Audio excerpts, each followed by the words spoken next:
No, that's okay.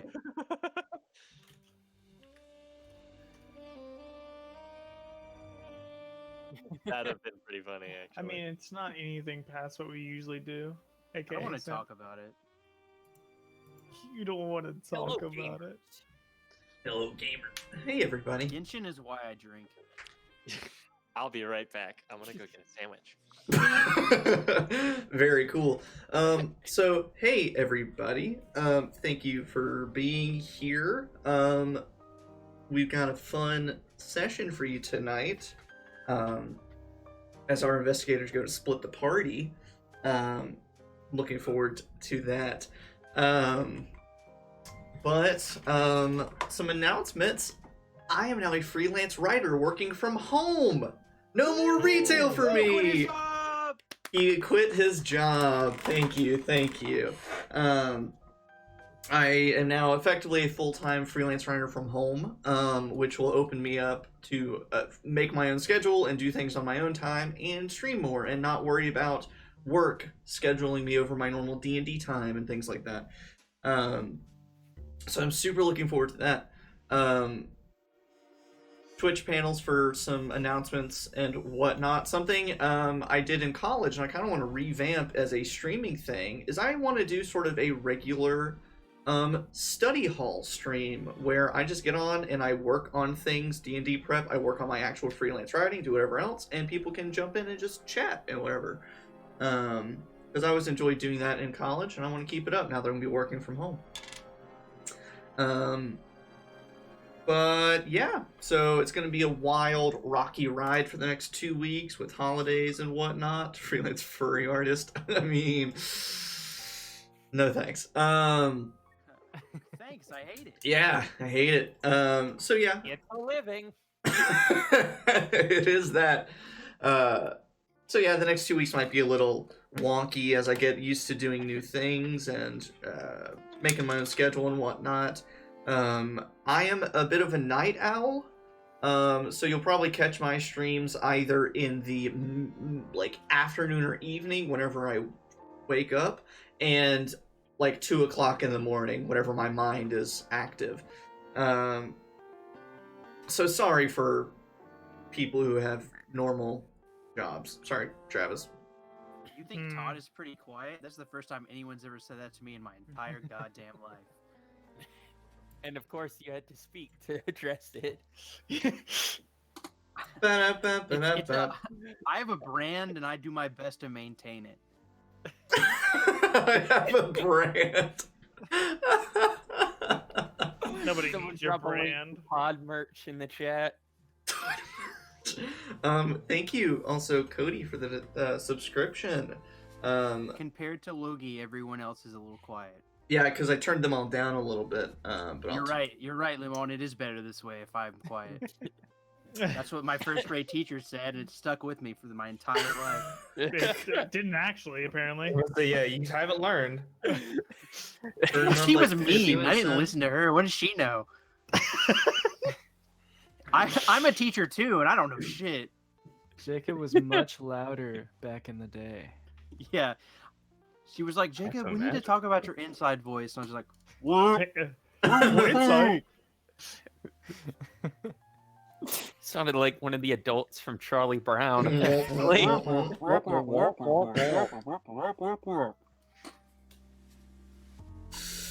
Sweet. Sandwich acquired. Sandwich. What kind of acquired. sandwich? Oh, oh, geez, what kind of ham is this? Okay, everyone, time for a new round of Judge That Sandwich. Everyone, let's judge Austin's sandwich. What's in your sandwich? I'm using oh my god, that shall Sounded awful. Not a it's fan. Cheap bread. It's cheap bread. Hang on, alarm's going off. There we go. Cheap bread, Dijon mustard, cheap sliced American cheese because I'm broke, and was it Black Forest ham? Yeah. Black Forest ham, a good choice. I rate that a solid 6 sandwiches out of 10.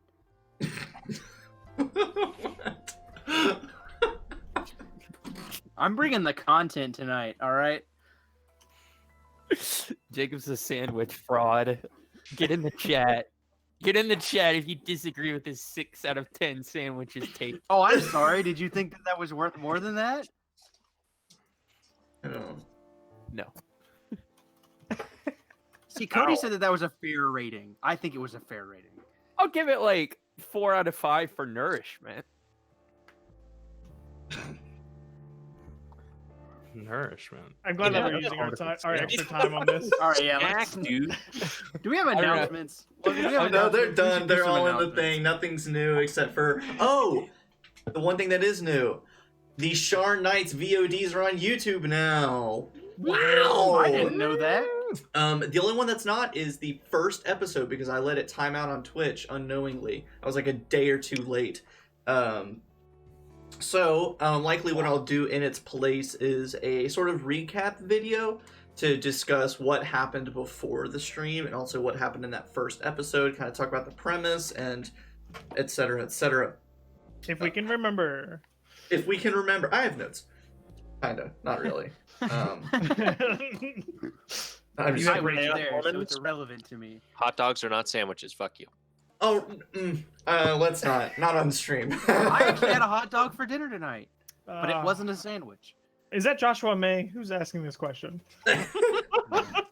Josh doesn't love us enough to watch our stream. But that's true. I don't even think. I think he does did Josh know about follow this? though. Yeah. Because is his He's Twitch preparing name for his Dan cooking Bringus? stream. Yeah, I got quite a few follows since our last stream, so thank you everybody. I'm up to 77 now. Woo! Pretty rad. Oh. I'm hoping Now, if some we of could get all 77 of them in chat at once. that'd be Bro, that would be crazy. freaking miracle. Fruitsies! I was just about to say I played some Call of Cthulhu through StartPlaying.games with some new people last week, and it was so much fun. I told Rachel after, like, my cheeks were hurting. I was smiling and laughing so much. Which cheeks. I think you know. And Nice. we all like followed each other on like social media, or tried to, and on Twitch and things like that. It looks like one of them's in the chat. Thanks for being here. It was so much fun. I'm doing. We'll see if I'm able to. I was gonna do another Call of Cthulhu session. I think on the 23rd, but that's also weird Christmas times, weird holiday times, so we'll see. But yeah. Logan, if Cthulhu someone were to want to hire you for freelance, are you doing that through this, or are you like how are you getting people That to get is into that? a fabulous question, Travis. I'm glad you asked. So the freelance writing that I'm doing as like my job now is very lame.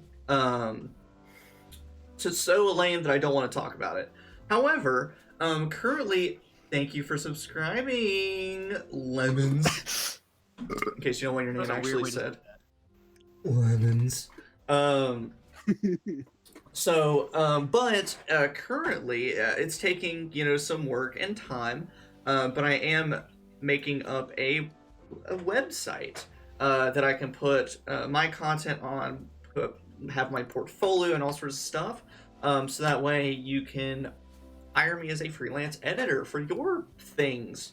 I'm going to be doing like D&D adventures and whatever else, tabletop RPG stuff. So right now you can just find me and reach out to me via Twitter, social media, Twitch, literally however you want. But soon I'll have a website for you to be able to contact me and see my stuff. Not And see if my you- not see my stuff like an OnlyFans, but like see my work portfolio. And if you happen to know somebody at Wizards who has a position open, Apparently they are they've been hiring a lot recently, but I wanna get some more experience first. Oh, really? Nice. I'd like to, just because No way to get experience other than just experience it through Wizards, doing the things. That's true. Yeah. Can we take a moment to just appreciate how cozy Alan looks right now? Is that a blanket, Alright. Alan? It's a heated blanket. It's a. Oh, wow. Wow! Look at Alan over here. It was on sale at Costco. Wow! Did you get Not 80 sponsored of by them? Costco. Warm Alan, I'm and proud of you for frugal. being a smart shopper. It's very frugal of you. Actually, there's a theory that shopping at Costco is not smart, but that's not the point. There it is. I don't want to know. Stop ruining my Costco immersion, Travis. It's because typically you're going to buy too much and actually not use it that much, and That's fair. That's why I always buy things like I buy non-food things like toilet paper, paper towels, because then I'll just like store it away forever. But yeah, Like all right, a enough chicken. of Not this. too many paper towels. You can just make yourself a little castle. True. That's Igloo. See? See? Big Saw your facts. face change. He's technically not wrong. Yeah. I guess. Thank you, Xavier. That's the nicest thing anyone's ever said. I imagine Technically, he's not wrong. all of the papers that you wrote in college learning about philosophy and stuff, and like your feedback is just like, well, it's not wrong. And like that's it. It's not wrong. C plus. I do actually Yeah, we like take philosophy those. professors. A lot of philosophy professors actually do that They would shit. do They're like, that. I mean, I could see this. Why not? Yeah, no, I literally wrote this one paper for I think it was my medical ethics class, and I stated on one part it's just like is can never lead to ought, and my professor literally wrote in the margins, "You fucking Humian," and I was just like, oh. I wish I had $1 for every time I thought that when you were talking. Oh, fucking Humian. Wow. Yeah. What is this? All right. We have fun here. We have Should have been a fun. philosophy major. That sounds awesome. Oh no! Fuck me! Hey guys, Sorry. remember 625 by 615? Hey, what were those numbers? Holy moly. What's going on You here? absolute madman, Lemons. Whoa. Whoa! Hey now! Extra Oh, rock star. whoa! Whoa! I wish I had more emotes to offer, but Are we about to hit a hype train soon? Oh my god. what is happening? Chaos Lemons, Wild. MVP of the night. Chaos indeed. Lemons, you know I'll kiss you. Well, not in COVID times, but I'll Is send you that some all it took? kiss emojis. Can I? If that's Travis, start giving subs. all right. Wait, how many subs will Logan gets? That's actually a group goal. There's a certain tier for that. Yeah. Rachel the shit. mod going over there like, Travis, get the fuck back. No, bad Travis. Alrighty. If anyone would like to do a recap, you're more than welcome to. However, I can also. Well, if you're offering, it'd be rude to take Perfect. it away from you. Are you gonna do an RP warm up? That is right. Then, should we do that before or after recap? Before. You do whatever you want. You're the DM. You believe in your life. I believe quit in my your job. goals. I Quit your deserve it. You do deserve it. You When quit was the your last job. time your character quit a job? That's a, you know what? That's a good RP warm up. Here's how we'll do this. Jacob, you pick the next person to go. I think Carson should go next. So, Varian, as a very young half-elven man in college, well, I'll ask, this is like diet RP warm-up. Has Varian ever worked like a part-time job or a job outside of school? I mean, maybe like the library or like a TA at college, but no, he has never worked in the service industry. That's what I thought. All right, Carson, go ahead and roll a d6 for me. Oh no. D6. All right. 4. Roll again. We did that one last week. Okay. Not gonna Maybe be you my need more than college 6 daughter. options. I don't. 2. Just don't roll a 4. 2. Ooh, this is interesting. So, Varian is a young man, very intelligent, gone to school, etc., but also a divination wizard. He is a diviner, seeing the future, feeling with a strong intuition. But So what's this question? But what is the one superstition that Varian holds? Okay. superstition.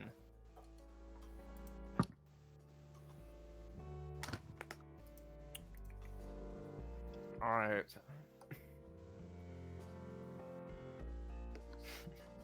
I don't know, maybe something dealing with his spell book in particular, or maybe like tucking it into like a special place every night, with the fear that it will be like spirited away unless he does so. It'll turn into a pig. And he realizes it's not a rational fear, but also, he still puts it in a safe He place still every does it. night because, like, you don't take chances on that. Whenever you said puts it in the same place every night, I imagine you have this like little bed underneath your bed that has like a little blanket and a pillow that I you tuck my you spell tuck book. your spell book in. It's a perfect replica of my bed, which I have fashioned through magic, into which I tuck my spell book each night. All right, now separate RP question. Yeah. When Varian was growing up, did he have like a sky coach bed, like a little like race car bed that looks like a sky coach? I imagine his parents bought him one, but he wanted the one that looked like a book. That's awesome. You know how nerds be. How nerds be. Alrighty, so with that, let me mark Carson off list here. This isn't necessarily an announcement, but I am getting a new non-mechanical keyboard tomorrow. So now in my streams and stuff, you won't hear a lot. But if you hear like my mouse clicking and keyboard clicking, sorry, but it'll get better one day. Maybe one day. Maybe one day. So, last time we played, we got into the really exciting stuff in D&D called day jobs. Everyone, after taking a day off to investigate string of murders, they had to go back to their normal day jobs and classes and work. Some of them ditched it for another day. Some took half days. Some just reorganized their responsibilities to avoid it for later.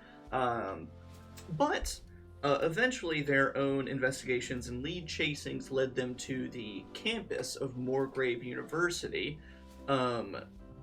Embarrassing Varian along the way a few times. As happens. As it happens. And as they were meeting in the courtyard of Morgrave University, because non-students, non-faculty are not allowed to wander the halls and the classrooms and the offices unless they get a pass from administration, they met in the courtyard to figure out what to do next. So they decided to go after Varian's old professor, Dr. Klein Cloveholler, who has been very suspicious in their interactions with him and might lead them to the next lead. But out of character and out of routine, Dr. Cloveholler left his office on this day. From a detect thoughts the day before, they think he's going to meet someone who might know some more information. So with his office empty, a rare occurrence, and Dr. Cloveholler leaving campus to potentially meet whoever he had thought he needed to meet, this has proved an excellent opportunity to do some reconnaissance. But to do that, they had to split the party. So, who are the three of you chasing Dr. Cloveholler? That was Cornelius, Wendelin, and Oleg. Yeah. The three people least likely to be recognized by Dr. Cloveholler. Yeah. I also have Squinch following him invisibly. That sent him off while we still were chatting before we went after him ourselves. The ever important seventh member of our party, Squint, Oh, the New York demon, or devil, technically. Semantics. Yeah, semantics. He still eats all my food, drinks all my whiskey, and apparently has sex with giant rats in my living room. Oh yeah. Yeah, if you weren't there for that last They stream. weren't giant. There were regular sized rats. And Squinch was also a rat while he was doing it. I mean, I live in Lower Dura. Giant rats are probably the norm, to that's be fair. honest. It's Your like it's like neighbor's a being in New York. giant rat. Yeah, it's like being in New York. You look down and you see a dog-sized rat, and that's pretty about. No, Cornelius Like a has princess bride talking on his size. floor loads of times. It was just the fact that he knew one of the rats that made it uncomfortable. Oh, that's awful. Dude, come on. So of Cornelius, Wendelin, and Oleg, I assume Wendelin, you have the highest dexterity, Yeah. and Varian, Spike, and Donovan. Who of the three of you has the highest I dexterity? got 20. I got 16. Dexterity? Yeah, Dex is 14. Okay. You also probably hear a lot of my dice rolling around. That's ASMR, bro. People pay for that. So the group following Dr. Clovehaller will be going first. Cool. And what we'll do is, rather than do an entire chunk, like each group at once, we'll kind of bounce back and forth, keep it nice and breezy, keep it exciting. So, Wendelin, Cornelius, and Oleg, you start making your way across the massive courtyard of Morgrave as Squinch is sailing invisibly through the air to find Clovehaller and follow him. What is the telepathic range of Oh shit. Find Familiar? I didn't bring this up because I knew I was forgetting something, and that's what I was forgetting. Give me 1 second. It's like 100 feet, I think, right? Because I With said half to of the him. chain is farther. I don't think Oh, that yeah. really makes that much of a difference, actually. 100 feet of me, it Oh. might make a difference, but So, yeah. The campus is huge. The courtyard is huge, so he'll get well out of range. But Pact of the Chains was forever. Act of the Chain is forever. What is this, a jewelry commercial? So the three I of didn't you say anything specific. begin making your way across campus. Because you are not a gnome, you two are able, and especially an older gnome at that, the three of you are able to move at a slightly faster pace than Clovehaller can. However, Oleg, you have a slightly slower movement speed. Wendelin, you have a faster movement speed. Cornelius, you're right in the middle. Just right. You're the Goldilocks of the group. So, as the three of you make your way to the edge of campus, at the entrance, and eventually out to the street outside of campus, it's the upper city. Everything's nice. Everything is nice quality. The streets are clean. The people are well dressed. You see a lot of students and faculty and visitors walking around. And as you make it out of there, Cornelius, you telepathically get from Squinch saying that, all right, little greaseball, he just waved down a sky coach. Looks like he's getting on. Specific markings, colors. Do they have license plates on these things? Like, how does that? Not really identify license marks? plates. Not really license plates. A lot of the commercial ones will have similar symbols on the sides, but privately owned ones, not really. But hearing, you can at least piece together that it is likely a commercial one. Him waving down a sky coach and hiring it. And Squinch would say, it's a commercial one, a couple hundred, I see him, he's a couple hundred feet up the street, to the right. And you kind of flick your head over, and Cornelius will say, because he's your familiar, you can see the little shimmer of Squinch about 100 feet away, flying up above the street. And so you imagine another 100 or so feet farther down. Oh, I can just Jaeger in and look through his eyes, so I might just do that. Yeah. So you do that. Squinch looks, and you can see maybe make a perception check to see how much Squinch ascertains in this moment. Is it a Squinch perception check or a Cornelius perception check? Just go ahead and use yours for ease. I don't know if that's Okay. right, but we'll use yours. Okay.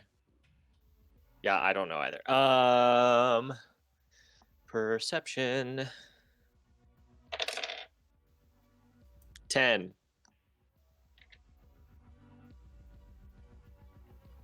Cornelius, do you have observant? Yes, I do. So glad I asked. 'Cause I was about to say, well, you can't hear what they say, but you can see what they say. I can read lips. So Klein has already gotten the attention of a commercial sky coach. It's landed down at a nearby dock. You would probably piece together about 300 feet from where you, Cornelius, Wendell, and Oleg are standing.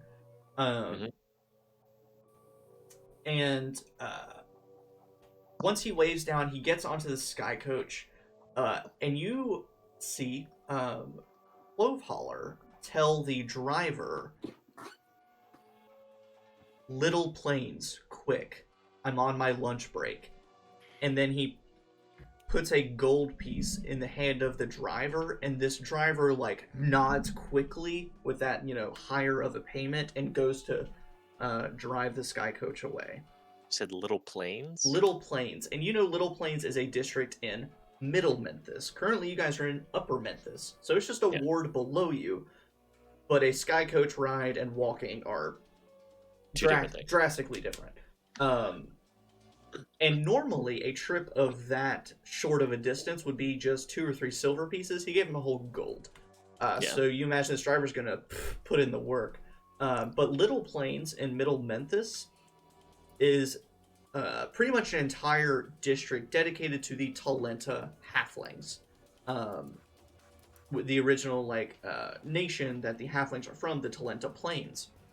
It's the equivalent of like a Little China, or Chinatown. I was thinking Little Italy. Chinatown or Little Italy. The Little Plains is the haven for halfling immigrants visiting halflings, halfling culture, and things like that. But it is also sort of the not necessarily the home turf, but it's somewhat of a stomping ground for the Boromar clan. Oh. Good. I'm gonna tell Squinch to come back pronto, and then Jaeger out, and I'm just gonna... Cause I'm with Gwendolyn and Oleg, right? Yeah. I'm just gonna look over to Oleg and be like, so this guy's going down to Middle Memphis. Cool. I start gunning it. We need to go. You run off to find your sky coach, and you gun it. Yep. You did say that it was a commercial one. I didn't catch any marking on the commercial sky coach. Nothing like specific saying driver or anything. It's just most commercial coaches have the same like color palette and designs to it, but not necessarily a label. Kind of like denote it like this is a taxi. Yeah, no. Okay. Oleg, you probably know where Little Plains is. However, you don't know exactly where in Little Plains Cloveholler is going. Would you rather, as the driver, and you can yell to the 2 people in your group, would you rather just go to Little Plains and find him later, or try to follow his sky coach there? Follow his sky coach. Okay. Here's what I'm gonna need from you. What up, Alan? Can I cast Pass Without Trace on a sky coach? Ooh! I'll allow it, because that's clever. So, first off, this is going to be sort of a 2-part check. Oleg, if you'll make me just a flat wisdom check with advantage. And this is sort of a combination keeping your eye on the sky coach, being able to predict where it's moving, and keeping an eye on like other dangers and things like that, so just wisdom. Okay. could I possibly help him with that by like also helping to keep an eye on That's this what thing? the Like... advantage is. Oh, okay. I didn't catch that. I'm sorry. Yeah. That's a 9. Sweet. It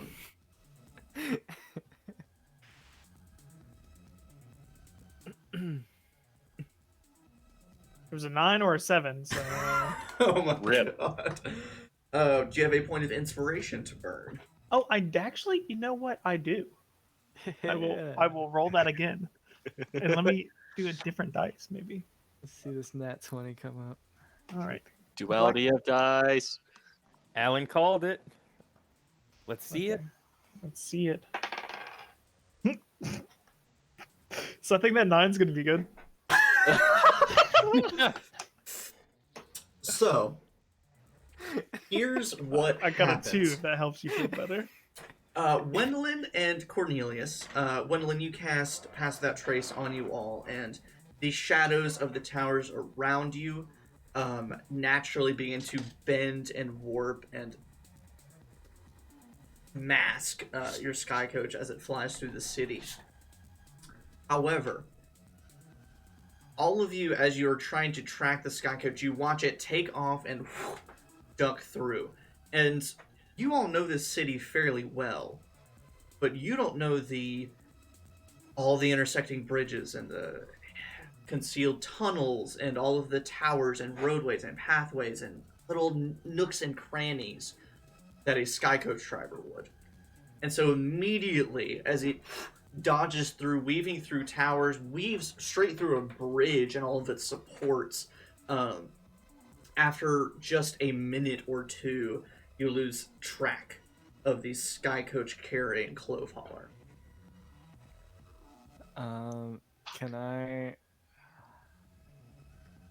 On that note, as well, Oleg, make a dexterity check for me to, as you're trying to keep up with the sky coach driver for the short time you can see him, to not, hit bridges, hit towers, hit other sky coaches. Do I have advantage on that as well, or is that just like a straight roll? That's not really something someone can help you with. That's all your sort of driving capabilities. Cool. I know why I lost them. I rolled a 5. So you've rolled a 2, a 5, 7, and a 9? Yeah. Sweet. Awesome. We're off to a great start. On 3 different dice, by the way. I don't know if that... Wow. Just wow. So, because of this, you guys, as Cornelius, Wendolyn, you lose track of the sky coach. Wendolyn, you start brainstorming like, okay, what else can I do? What else can I do? You glance as Oleg gets dangerously close to a nearby bridge as he's trying to look off in an alleyway and clips off of the bridge and the adjacent tower and rocks the sky coach around. I need all 3 of you to make an acrobatics check. Okay. Oh, okay. That's not too bad. Travis, you know, the odds are gonna turn around. No, Travis!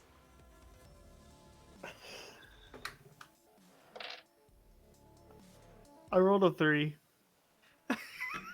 Alrighty, Wendell. Can I give him one of my points? I have a point of inspiration. Can I give him a point of inspiration? Absolutely, you can. Please, Travis, re-roll that. Please. Xavier!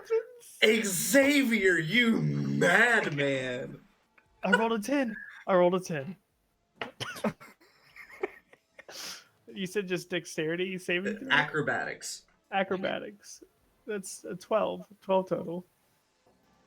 Okay, I'll elaborate on why that little +2 bonus, it will save you. Wendolyn, what'd you get? 24. And Cornelius. 13. So this, the parameters of this check, for if you failed the driving check, is an acrobatics check, and if you fail by 5 or more, you fall off the sky coach.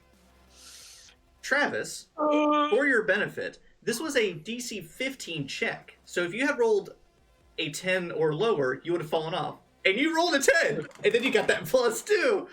That saved you.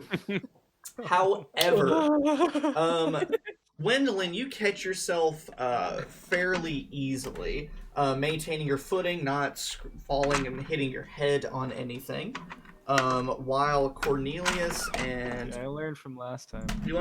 Cornelius and Oleg, you are both thrown off to the side. Oleg, you have to let go of all the controls to catch yourself. You slam your elbow and your head into the nearby walls. Cornelius doing the same, and you both take 7 points of bludgeoning. All right. And at this point, your Sky Coach slows down. You've lost track of the other Sky Coach. I don't. Varian yells at me whenever I don't pay attention, and Varian's not here, so. I could start yelling at you as I'm like rubbing the back of my head. I could start doing that for you if you'd like. No, it's not quite the same, but thank you. Get a bit of a stutter, and maybe we can talk. I could start stuttering for you. All right. I'm starting to feel a little bit homely. Thank you. No, please drive in a straight fucking line this time. Okay. So Next where time are you look for it.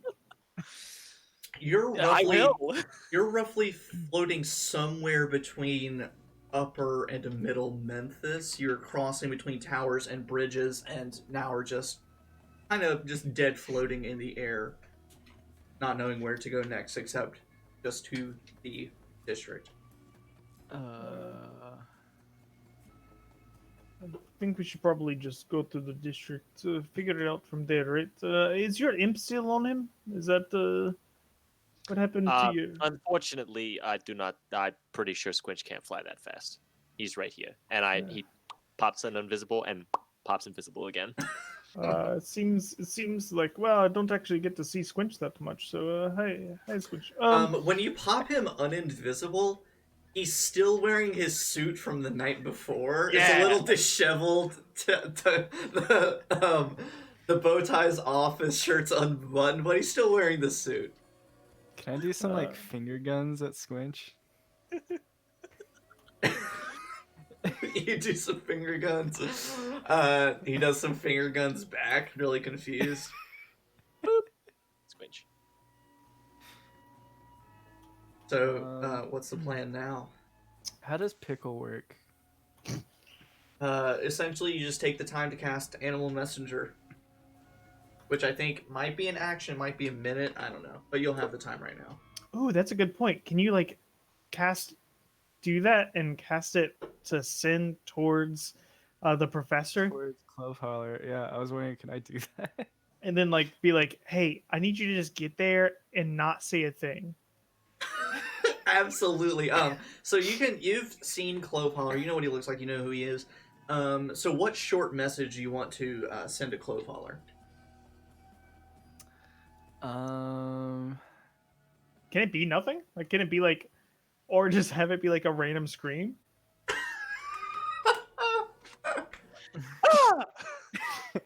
Oh, yes, sir. I have a message for you. Ah! Thank you.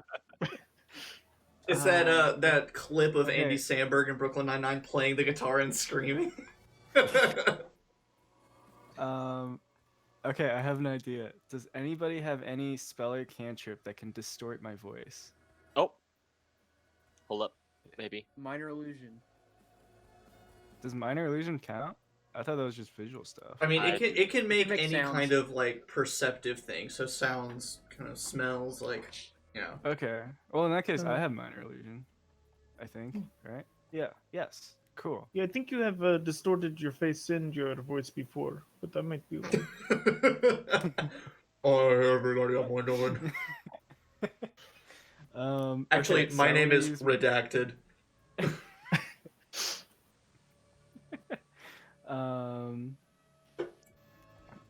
Okay. I got a weird idea. I want to distort my voice. Okay. So it's unrecognizable, and it just sounds like like if you're on a phone call and had a bad connection, and the voice was like a little bit like there was a lot of white noise and just a bit robotic-y kind of thing. Mhm. And my message through Pickle is gonna be it's gonna be hey, something's weird with this one, so my voice is a bit wonky. Where are you going? Answer me as soon as possible.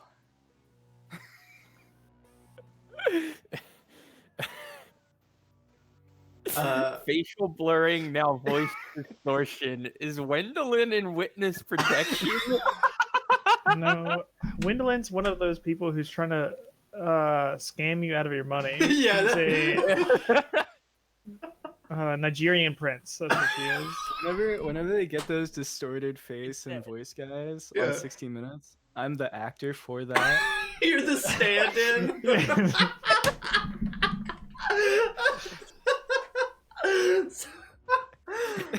Oh, that's such a funny thought. Can you imagine like your IMDb credits?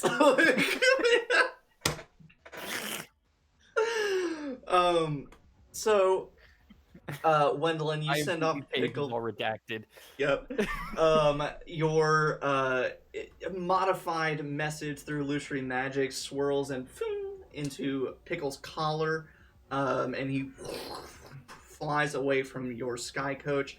It's gonna take a minute for Pickle to come back and report on anything. I guess in the meantime we should head to Little Plains, the area. And you do so, taking the last few minutes of your flight. Oleg moving a little bit slower. And Oleg, during that sort of moment of downtime, you glance at the side of your sky coach, and it's scraped up so bad.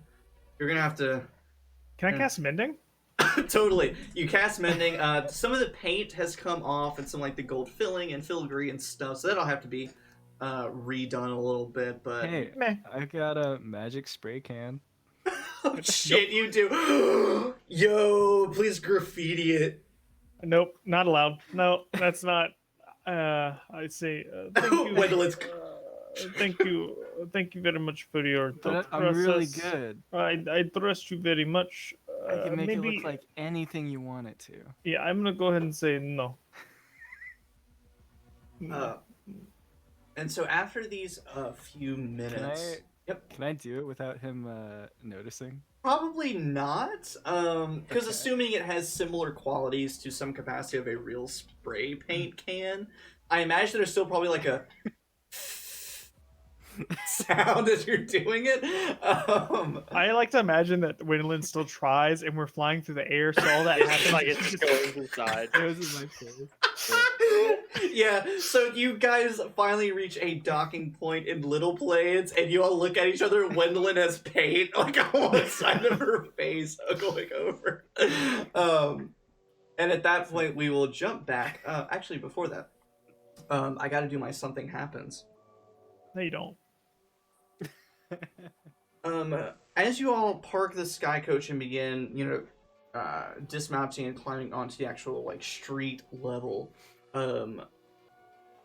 Oleg and Wendelin, you watch Cornelius kind of hesitate, and as he steps onto the street, he kind of leans over like he's catching his breath.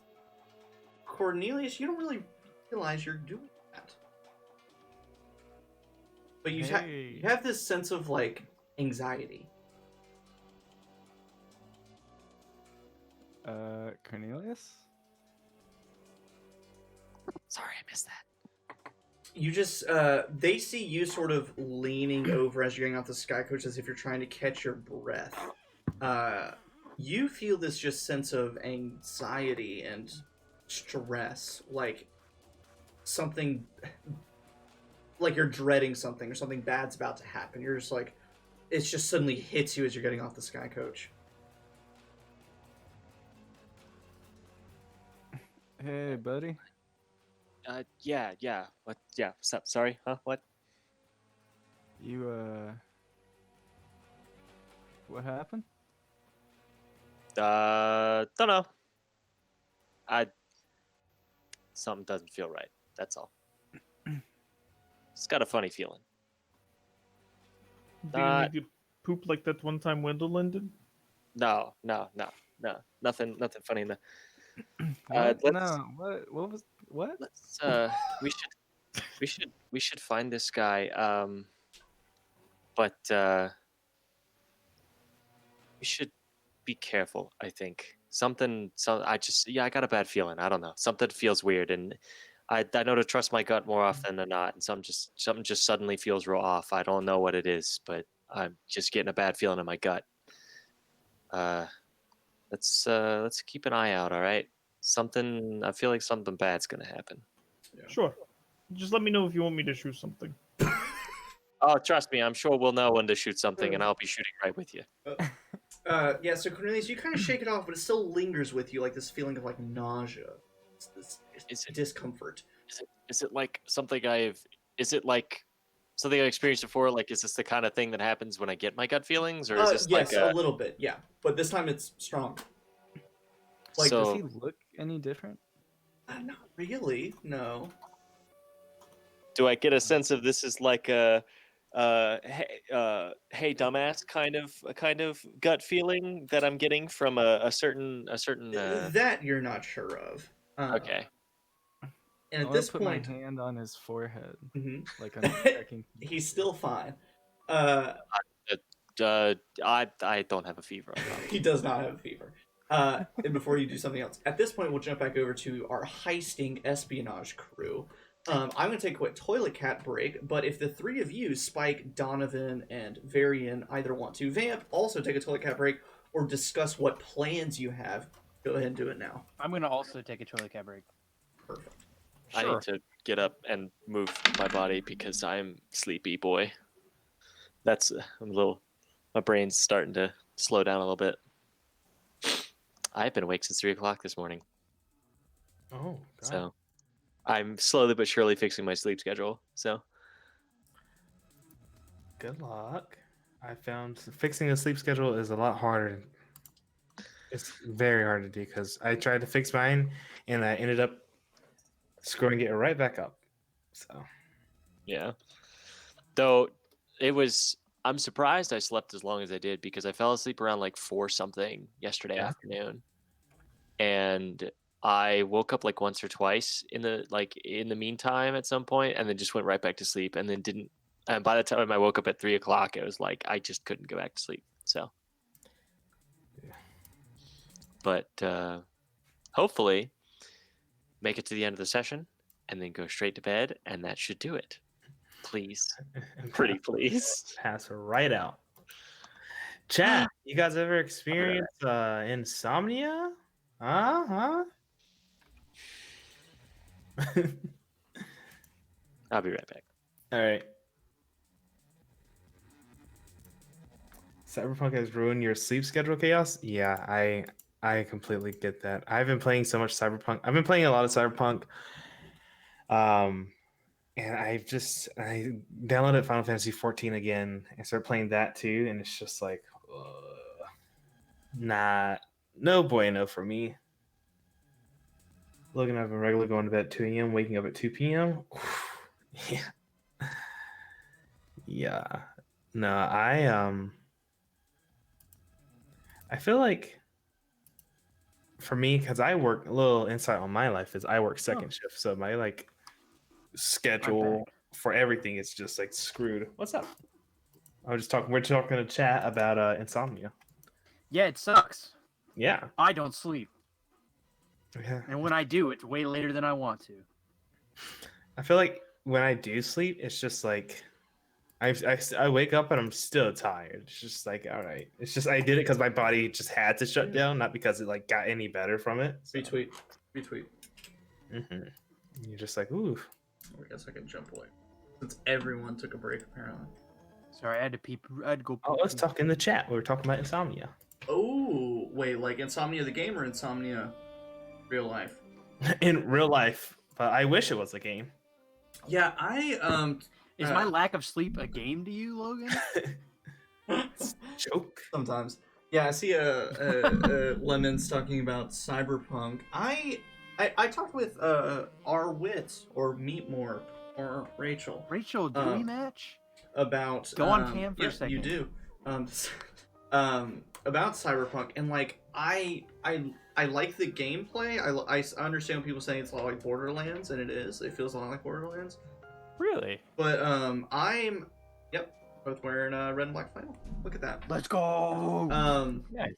I think in Cyberpunk, I'm suffering from what I normally suffer in big games like that, in that there are so many things, so many mechanics, so many weapons and skills and abilities and side jobs and other quests and main story quests and world stuff that I'm getting overwhelmed to the point where I'm just like, Yeah. I'll just see other people play it. Like, I don't know what I'm just overwhelmed. That's my problem with open world games is like I don't know what it is, but like I Talking just about haven't been able to Cyberpunk? play through one in Yeah. like a really long time. Like I started playing Witcher 3 a while back and there was just so much to do. I was just Yeah. like I can't handle this Because right I now. finished like I'm the having- intro, like become a mercenary achievement story, and then it was like, all right, the world is yours, and you immediately get like 6 different side quests, and I'm like, I don't And know.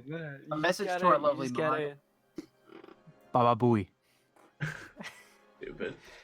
You just gotta go One one foot forward. I know it's just one at a time. But... I don't appreciate too much is the amount of people calling my phone to give me quests, and all they'll the be time. calling my phone, and I'm just like, I'm not gonna Shooting answer people. it. And they answer it anyway, and I'm like, Yeah, you always answer it.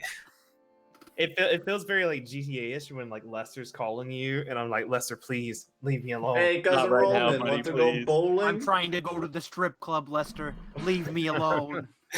On a completely unrelated note, I would just like to inform everyone that apparently I just received an email from Christian Tax Solutions. Hell yeah, brother. Great.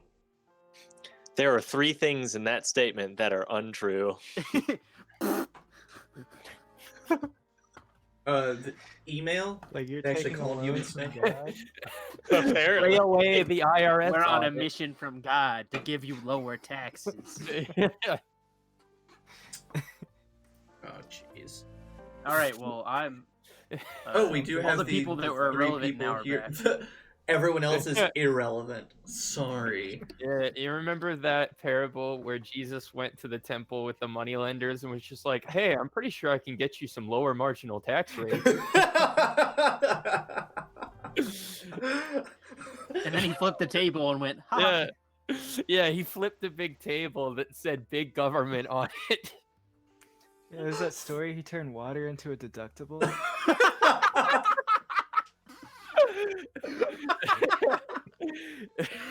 Oh my god. That was What in the good. world did I just walk into? I Don't don't worry know. about it. Don't worry about it. Christian Tax Solutions. Anyway, Baba Booey. Baba Booey. Let's I go. hate that. What? Ooh, it's like poggers. It's it Yeah, you either infuriates me. Baba or live long enough to see yourself get buoyed. buoyed. Yeah, it's some... There was a tweet. TMI. I think it was yesterday. I was taking a poop and scrolling Twitter, and I like normally. I think everyone does this. You don't really laugh out loud at anything. You just kind of just laugh to yourself interior and then move on to the next thing. But those are You tweets that exhale through your yeah, nose. you exhale through your nose. But I was literally just sitting in the bathroom and Rachel heard me like out loud because there From was your a butt? tweet that's no, not from my butt. There was a tweet that said male birth control exists. It's called saying poggers out loud. And I just It's called saying what? I'm sorry. poggers. I'm Yeah. in this picture. And It I made don't me like like yeah. But yeah, Anyway. I hate it all. Anywho, so the 3 of you watch as Cornelius sends off an invisible squinch, and the 3 of them make their way outside of campus to tail Dr. Klein Clovehall. The 3 of you are standing now in the courtyard, so to speak, of Morgrave's campus, and we said this last time. I'll go into a quick overview once more. The campus is set up like a big pentagon with 5 towers devoted to different disciplines. Varian, you spend a lot of your time in the Arcane Tower, where they teach more... it's sort of a mashup of a lot of the other tower disciplines. Do they teach like divine and nature magic at Morgrave as well? So, it's... This might help explain a little bit better. There is a tower devoted to sciences, which is more, physics. chemistry, alchemy, things like that. But as part of that, they also teach like the science of magic, because in Eberron, like everyday magic is treated like a science. It is a discipline to achieve and grow and learn in. And so they, in that, they sort of teach rudimentary magic like across the board, which can crop up as, you know, here's some like druidic stuff, here's some clerical stuff. But everyday magic mostly comes in the form of arcane magic. And so in the like arcane course studies, there are some lessons here or there talking about like druidic magic, clerical magic, divine magic. But it's not necessarily taught as a course of study very often. Most of the time, people who do that kind of work, they go to the Church of the Silver Flame, or you know, whatever other large churches and religions. It was more of an academic discipline than an actual practice. Yeah. Gotcha. So, Pentagon-shaped campus, in the middle is all the courtyard, and then in the middle of that is the large equivalent of like a student union administration building, all lumped into one in a large domed tower. You know, Varian, that Dr. Clovehaller's office is in the sciences tower. And you do know that it is, I assume Varian was an office hours kind of student. So you would recall that his office, let me actually pull up my notes so I can give you the exact proper number. It is Sharn, so everything is massive. Each tower is roughly 90 to 100 stories. Each one about 10 to 15 feet tall. So Klein's office is on the 60th floor of these sciences. So, which equates to about 900 feet off of the ground. Okay, so Clovehaller's is in 60th floor? Yes. And I'm giving those numerical values just because I know you guys have things like fly. And so in case you wanted to fly up there, it's 900 feet. Or if you wanted to do anything. I mean, is there, I guess, anything in terms of security measures or like barriers to entry, I guess? Is anything different from like a normal college experience of just going to a professor's office? No. However, because it's not a public university, it does cost to go here, and like you've learned, outside guests require passes to go anywhere. And usually, from what you've seen, that requires a little bit of like, not interrogation is the wrong word, just like magical questioning. So, you know, discerning if people are lying about why they're coming here, who they're visiting, and things. Just because there's a lot of knowledge and valuable things in the university, they don't want a bunch of just random people walking around. So unless you want to take the time to get Donovan and Spike questioned and, you know, get all of their information squared away and get them passes, if you guys get caught by any of the campus security, which you would effectively know as sort of like these, you know, not Eldritch Knights by any means, but sort of, you know, skilled arcane fighters apprehend people. That if they get caught, then it's kind of game over for them at least. You can move freely however much you want. Cool. So I can't obtain passes legitimately. Would there be anywhere I know I could steal some? What if I just use disguise self? I mean, you could. What about Spike though? You got disguise self?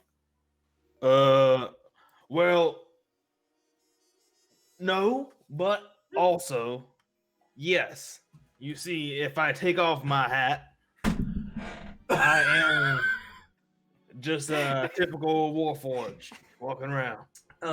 And So Go ahead. you take off your hat, and then you're a different person who's not supposed to be on campus. Well, you said if I could disguise myself. You didn't say if I could disguise myself to be someone that's supposed to belong here. Should have specified. You're technically correct. Mhm. All right. Are the passes like a physical thing? Yeah. That, like Passes you are- have to like. yeah, passes are a physical thing. However, it's sort of like real life. Like, as long as you look like students or staff or faculty, and no not one- a metal cowboy. yeah, a metal cowboy or a reporter, like, people will probably just kind of let you go through. And most people wear some kind of robes, scarf, badge, something to signify I am Morgrave affiliate to some capacity. Are there any students around here? Of course, there are plenty of students. What do the passes look like? Okay, You Spike, don't know. Before you shake down one of my fellow students, I guess before I propose this, I'll ask Logan. Like, okay, this is a private university in a very wealth polarized city. Would it be like reasonable at all to assume that like some of the way wealthy students would have like a bodyguard or like a personal attendant? Interesting. And I have a question after this one. Okay. Yeah, like an Artemis Fowl situation, if you will. Go ahead. This might be a little bit of a tall order. Just go and make a charisma check to see if you would have. Me? Yes, to see if you would have met this person, know this person, or be familiar enough with them to call upon them or know them. All right, charisma, 12. Yeah, flat charisma 12.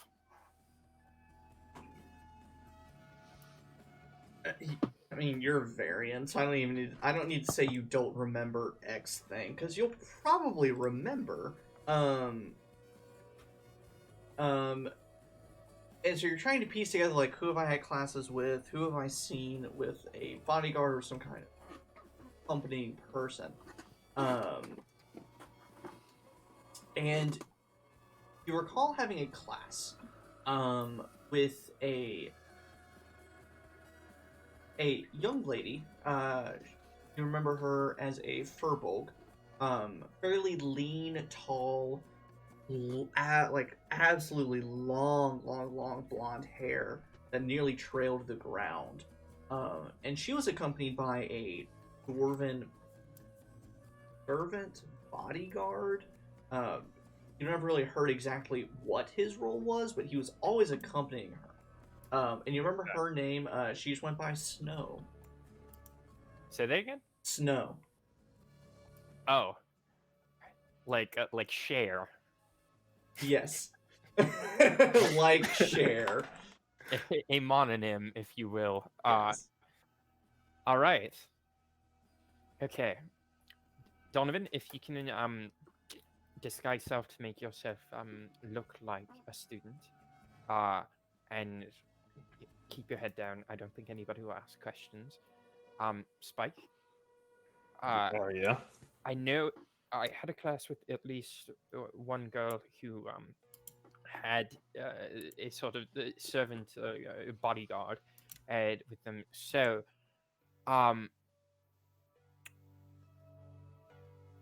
if anybody asks questions, and let's just maybe say, with I guess the recent high-profile deaths of dragon-marked individuals, the Madani family has decided to take on extra security for some of its younger members. Okay. I also have a follow-up question after Spike's finished saying the thing he's about to say. You could have just said it after I said it instead of interrupting me, Jacob. I know I feel bad, but because, Because we're operating online and there's delays and things. I was talking before you, but you kept going. Can we get some F's in chat for that murdered by words? Xavier, that's the thing I'm sensitive about. Barrels through the internet. Xavier, take a point of inspiration for that. Ooh, nice. Oh, okay. We're gonna reward being mean to our friends. Very cool. No, he's just pointing out something you did. Yeah, just Yeah. Jacob, by the way. Not, not everybody else. Yeah, you're right, because I'm not a friend.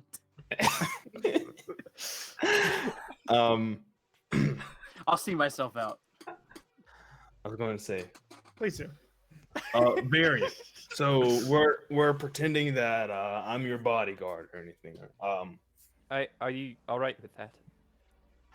Sure. Do you want the cowboy aesthetic, or do I need to switch it up? Or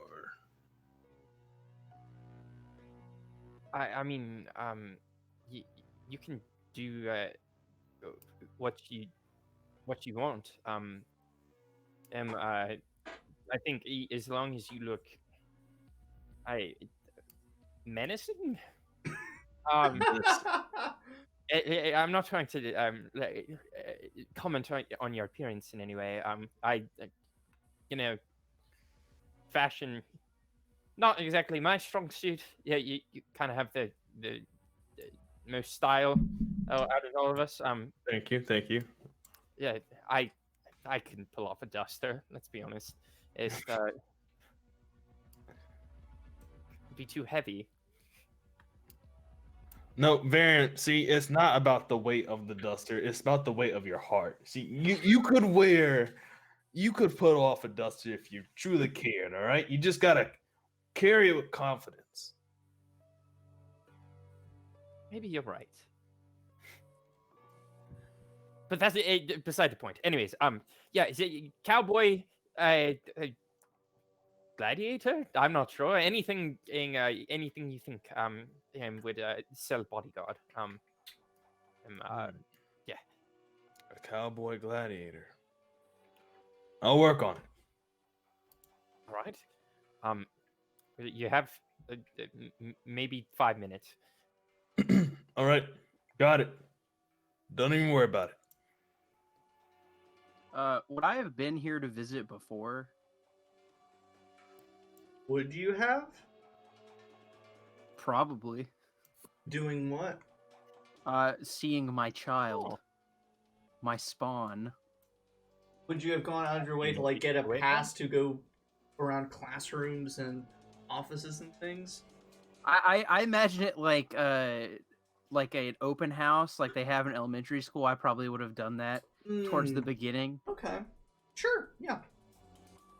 So I guess with keen mind I will have remembered what those look like, just in case anybody stops us. I can be like, minor illusion, this is what it looks like. Yeah, and it's, it's very bare bones information because they mostly rely on the vetting process beforehand. So it has your like your race, your origin, your species, or heritage, whatever word they would like to use.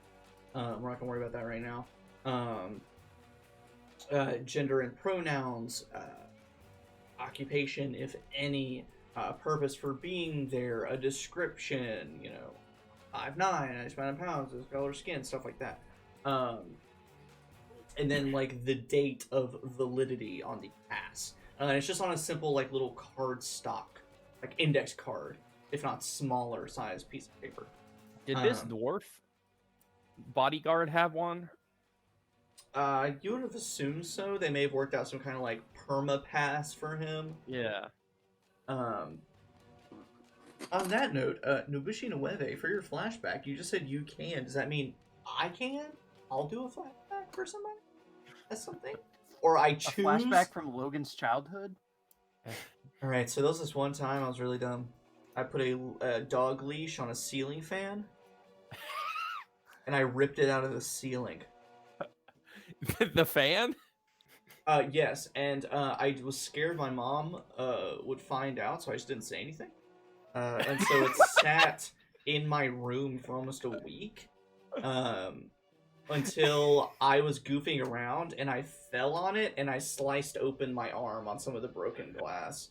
I still have a scar from it. I don't think you can't see it hardly anymore, but yeah, I could have died. Like it was a very vertical, deep cut on my forearm. I could have died from that.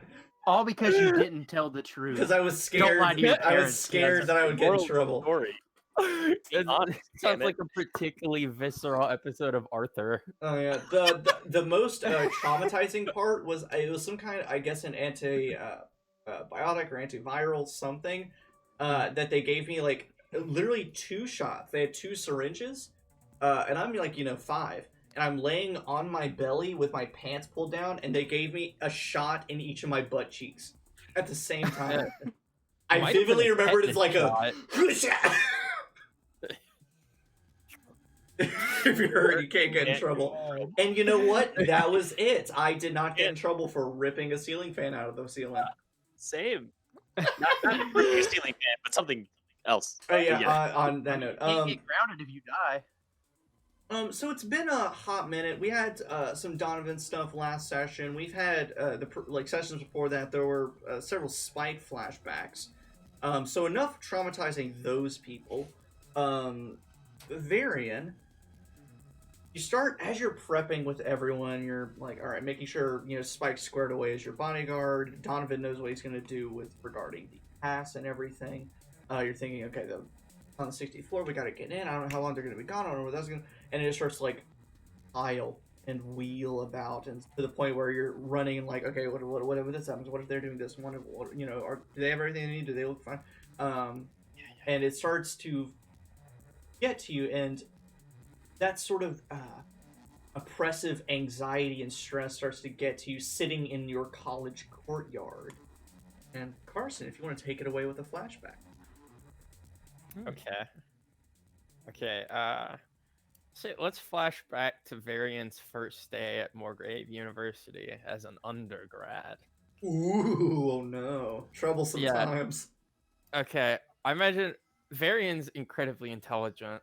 So I imagine he probably got there when he was, I don't know, maybe like 16 or something like that. One of those kids who gets to college before they're emotionally ready. So pan in on a 16-year-old Varian who looks about 11, and just like braces, some acne that is by the present time mercifully cleared up, and Varian's about 5'9" in the present. And so he's, I don't know, maybe like 5'4", 5'5" now, of just surrounded by the hustle and bustle. I imagine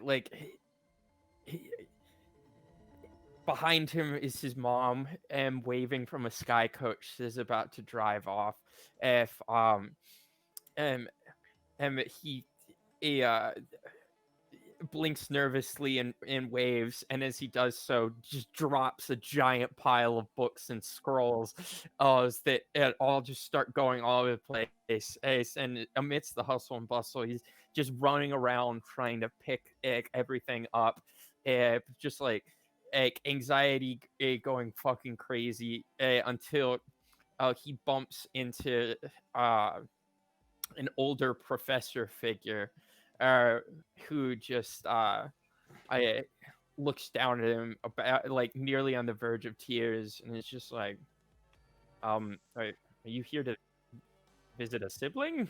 And are you okay, young man? And he's just like, it's my first day here. I'm so sorry. Yeah, I've got alchemy 101 in 15 minutes. Do you know where that is?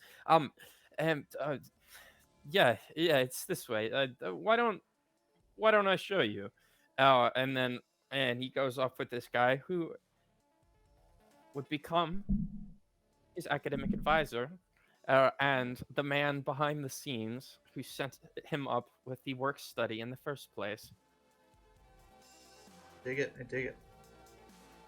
So at this point, Spike knows his role. Donovan, you have your false pass prepared. Is there anything else you would like to do as far as preparation? I'll cast disguise self on me. And would And you I'll like just to become like a generic like half elf youngster, college student, and I'll do that, and I'll look at Varian and go, "Hello, fellow student." flashback to that 30 Rock clip? Probably could have done without the backwards baseball cap, but Donovan, not where'd you bad get a otherwise. skateboard? Too much, too much. Okay, too much, and I kind of like make it disappear. Love it. So the three of you, rolls attain. You're still in the courtyard. What's your game plan? You just gonna kind of get in the spell elevator and go up to the 60th floor? Do I know which office is his on the 60th floor? Yeah, if you did office hours, you would Like probably from, recall. from the outside, could I figure out which one? What's your intelligence? 20. Yeah. Yeah, you can figure it out. Cool. Do we want to try to go on the outside? We might as well just do this Well, easier no. way. No, I have a thing. Okay, I'm okay. going to summon Ori, my owl familiar. Ori, do you mind having a look through the window before we go up? Good plan. So Ori flies up. It's 900 feet up in the air, so it takes, just a few minutes to get up there, look in, and then get back down. Ori with a natural 17 plus some modifiers, I assume. Comes back down, and you can kind of telepathically communicate, and his office is empty. Perfect. Yeah. Office is empty. Looks like we're in the clear. Let's make our entrance. So with your roles that you've taken on, I would like each of you to make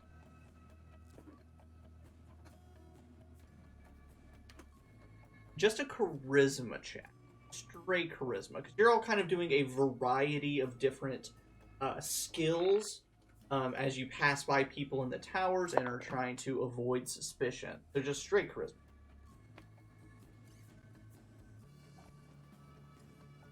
17. 23. Ooh, I got a 23 too. Twins. that is so cute. That's how I make up for interrupting him earlier. Which now I will be self-conscious about forever. Forever. You're sitting at Xavier's funeral trying not to make a sound so as not to interrupt. We respect the homies.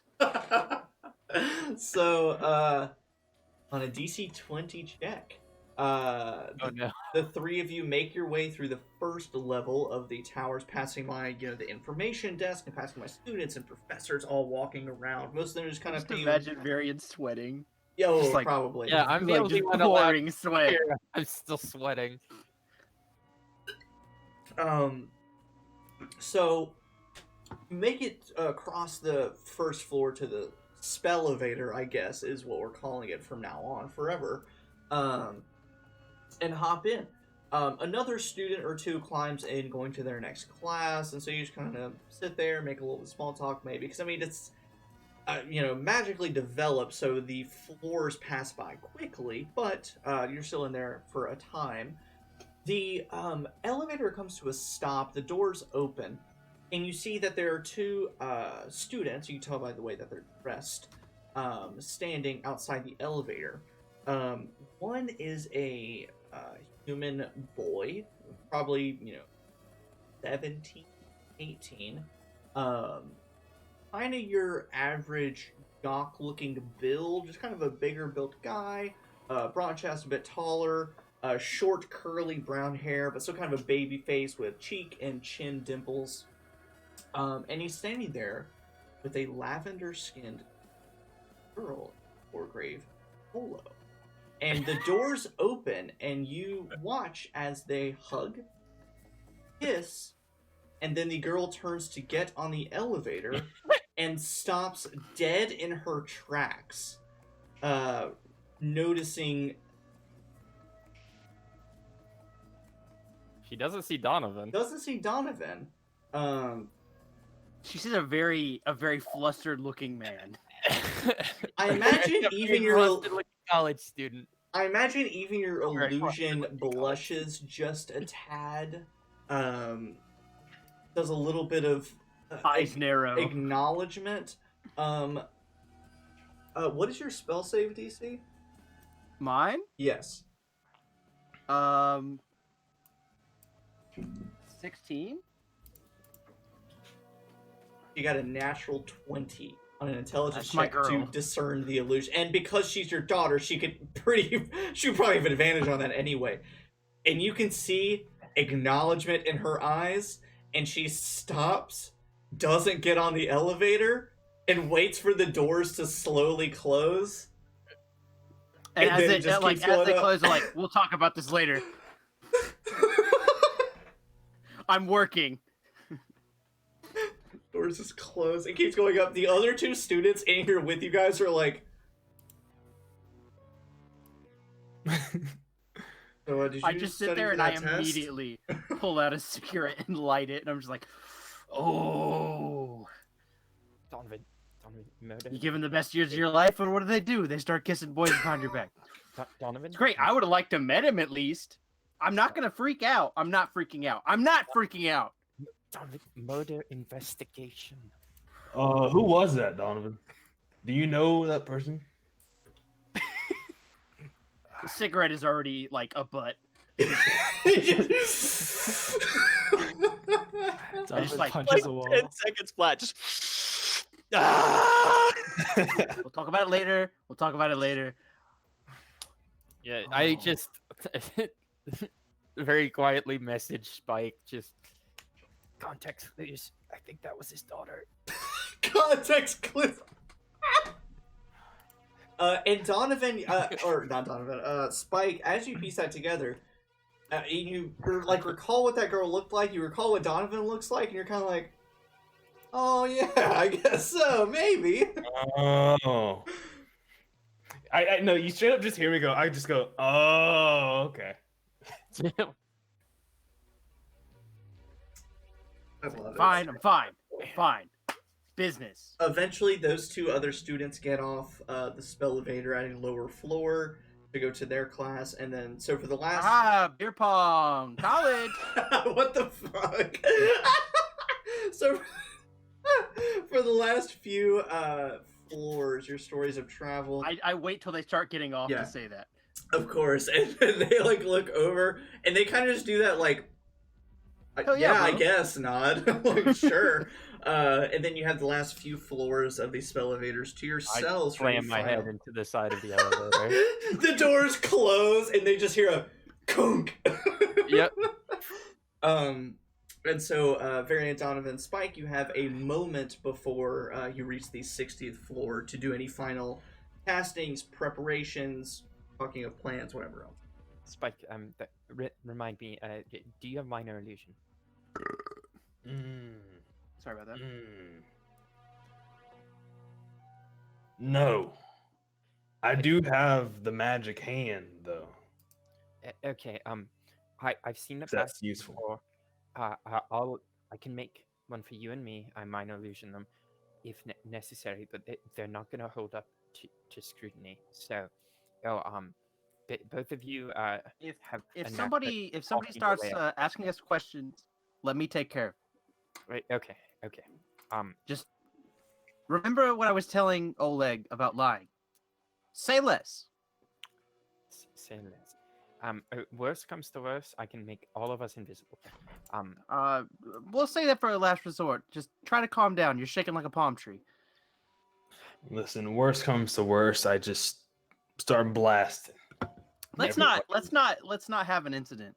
I'll be right back. Vamping. Here's the thing. This is a long we need elevator.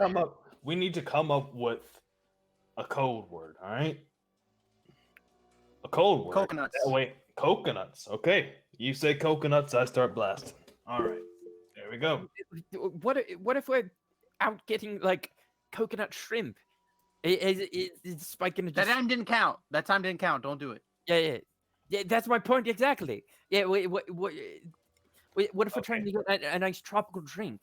Well, The word that's perhaps. Give Spike well, some let's say- credit. I don't how think about that we're gonna be having a nice what's the cocktail? A nice Mai Tai or something, and then he's gonna start blasting. It'll be okay. If I'm being honest, it's not even Spike I'm worried about. It's dear Oleg, because you know he's not here right now. It'll be all right. yeah, but if we agree on the word being the blasphemy word, and somebody just throws it out, I'm afraid they're gonna get too Okay. Let's workshop it. Let's workshop. How about this? How about this? This is the word for the next hour. It's not gonna be the permanent. We're gonna have a rotation. We're gonna have a rotation. New words. We have like a list of words. Yeah. So right today now we it's start with coconut. Later it might be arugula. Why are they all food? I'm hungry. The next one is Beetlejuice. You know what they say? Never come up with code words while you're hungry. That is right. So coconut. Coconut, your code word. Coconut. The spell-elevator doors open, and you step out to the 60th floor of the Sciences Tower. All of the towers are massive, of course. And specifically in the Sciences Tower, there's roughly 20-ish, varying on size, classrooms and offices, laboratories, and lecture hall on each floor. So, of course, as you step onto the elevator, there are students waiting for their next lecture to start who are doing homework right beforehand. There are professors leaving and going to their office. There are students waiting to go into their next class. You see TAs and professors having chats outside of certain lecture halls. So it's well populated on this floor. And to sort of give you an idea, there's sort of a central chamber that's just sort of a long... It's not really a hall. That gives you an idea of like rectangular. It's just a large open space that connects all of the classrooms and lecture. That's filled with varieties of tables and columns and seats. So there's not a whole lot of darting down hallways to go this way and other ways. It's very open. An open concept. An open concept, save for columns and people and furniture. But easily, you guys are able to make your way over to Clove Haller's office. And before we do anything significant here... Oh, Austin, are you there? Testing. He's the BRB. The BRB? Alright. We'll just continue with espionage group. You make it over to Clove Haller's office door. Everything in Morgrave... First, everything in Morgrave University, it's that traditional old Ivy League school feel. Everything is brick and ancient.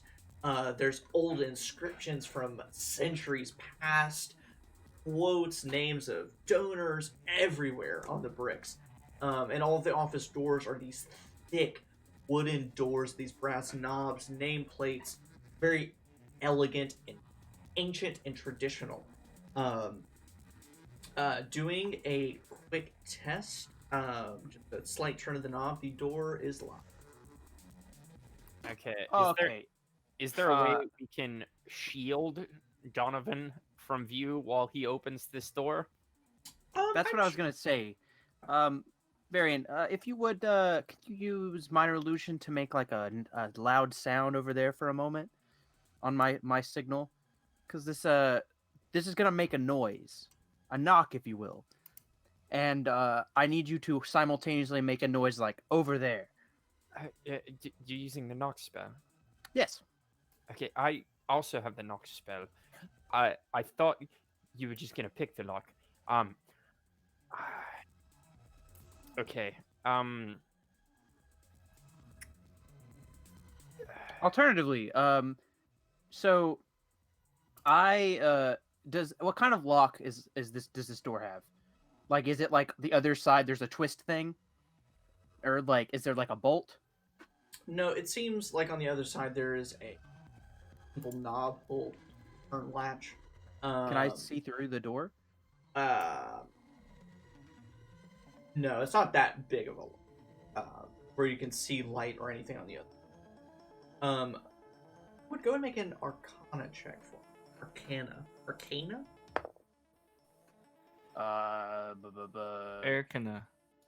Dirty 20. I think Dirty 20 is exact. You can see etched into the like metal frame around the keyhole are magical symbols, sigils. Very fine and delicate.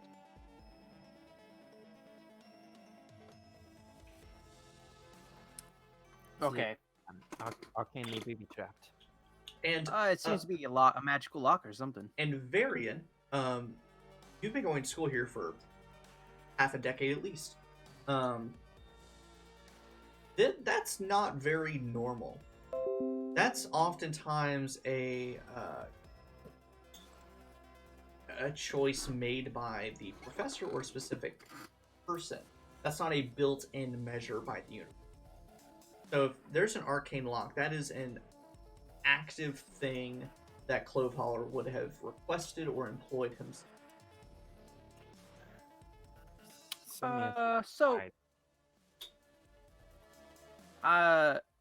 I think we might have to use magic to get through this. Would you mind, like, doing kind of like I said and trying to make a noise or something? Can you spell the lock? Knock can undo magical locks. Okay. Temporarily, I believe. Like suppresses It just for... gets rid of it I unless thought there's multiple locks. I thought it suppresses an arcane lock. It's for 10 minutes. You're right. Yeah. Okay. But assuming that you can unlock it from the inside, it'll pose no issue of just hanging out. So it says it makes like a noise audible to up to like 300 feet away, like just a knocking sound. Yeah. Would it be possible for me to cast the spell but do it discreetly in like a way that I'm like, oh, is Dr. Cloveholler in there? Oh no, he's not there. And then I can like feign innocence or something like that. Here's how this is gonna go. I will say yes. I mean, with an equivalent deception check, and then as a bard, you're gonna roll like an 83, and then it's gonna. So That's why I asked. what is the minimum like deception check you could roll? Allow me to check for you. 20. I do have a stupid idea. If we want to clear out 18 this is the place lowest I without can roll hurting for that. anybody. 17. I have one too. You both have stupid ideas, or you both have what? I mean, Worst comes to worst, I just dimension door in the office. Like, So you do look like a student. So go ahead and just make a deception check for me.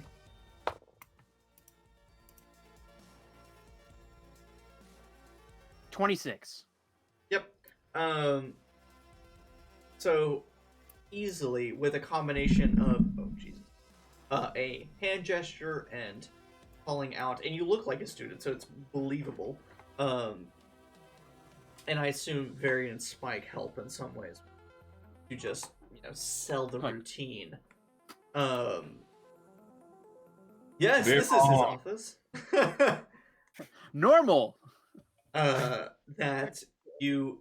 How about that final? The I look at actual Varian. student. And I just mouth, say less.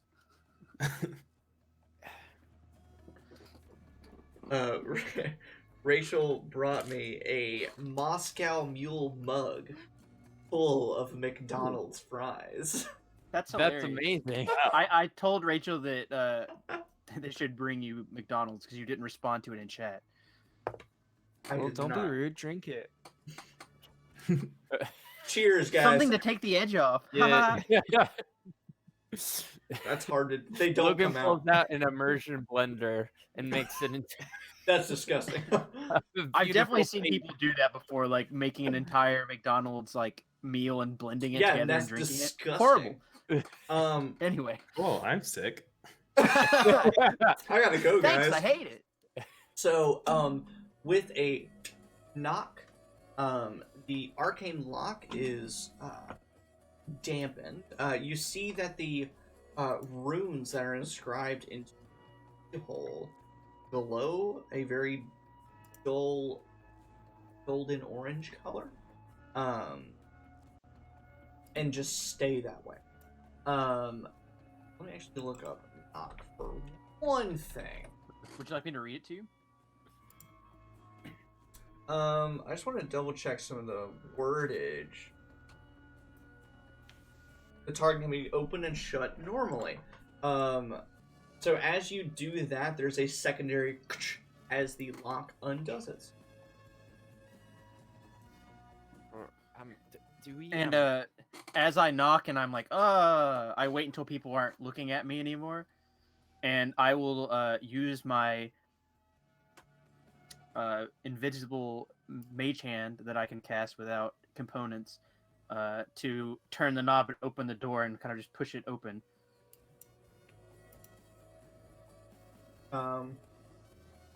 The door swings open, and here's what we'll do. We'll cut out a middleman.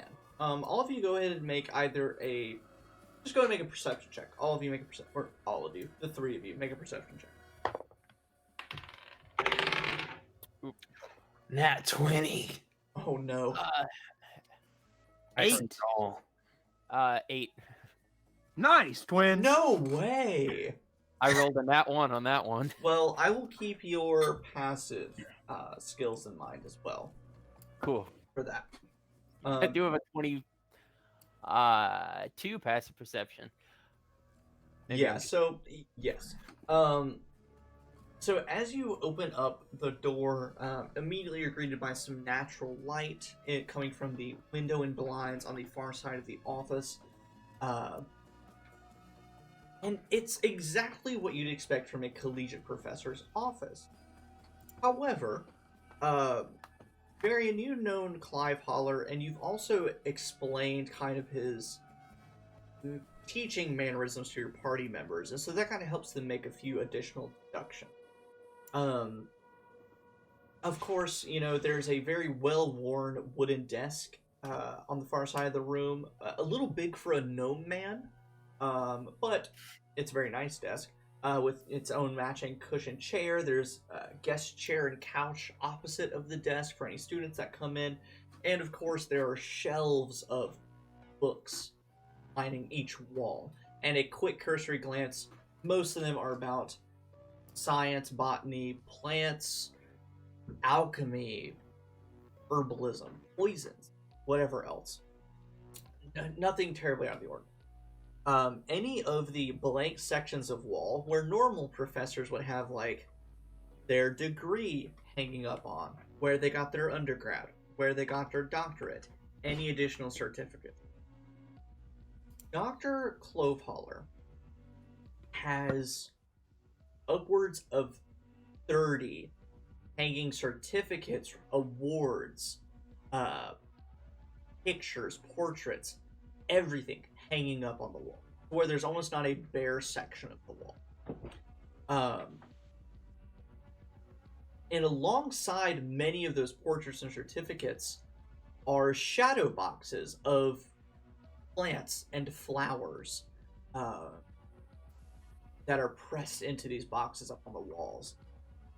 And immediately, even with a lower perception roll, you all kind of get the gist that the alchemy and this job are Cloveholler's life. Like, this is what he did. And taken, would you like to take a step into and around the room? I would like Yes, there's- to racially cast detect magic first. Whenever you do, the door is open, you're kind of peeking and seeing the layout of the room. cast detect magic, and a few things pop up. One, it's easy enough for you to deduce there is an alarm spell cast across the threshold of the door and the window. Cool. I'll stop anybody from entering. I would have waited. I would have waited for you. To I do something. assume. Two, there is a magical aura coming from within one of the drawers. There's actually a few magical auras coming from within the desk. And three, there are some magical auras coming from within the wall behind one of the shadow boxes. Do I know if alarm is triggered by an invisible mage hand per se? Or is it just if we cross the... I believe it is a tiny or larger creature. Yep. Cool. So, I'll let Varian say his piece about the room being trapped. Okay. Do I get any sense of whether alarm has been cast at a higher level through my detect magic?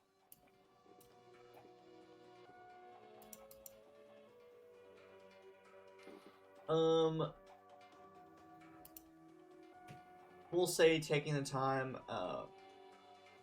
Go ahead and make an Arcana check. Because also there's still people everywhere, so you can only take so much. Okay. All right, Arcana. Mhm. That is going to be a 27. So, it is only a first level version. Cool. Because I think that I remember we talked about it before that he's not like a crazy spellcaster or anything. No, he's Cool. just smart. Mostly. I will quickly cast Dispel Magic at its base level, and then just go. All right, let's get in there before anybody sees. And Okay. so it takes it away from the whole room, even the window as well. Cool. Awesome.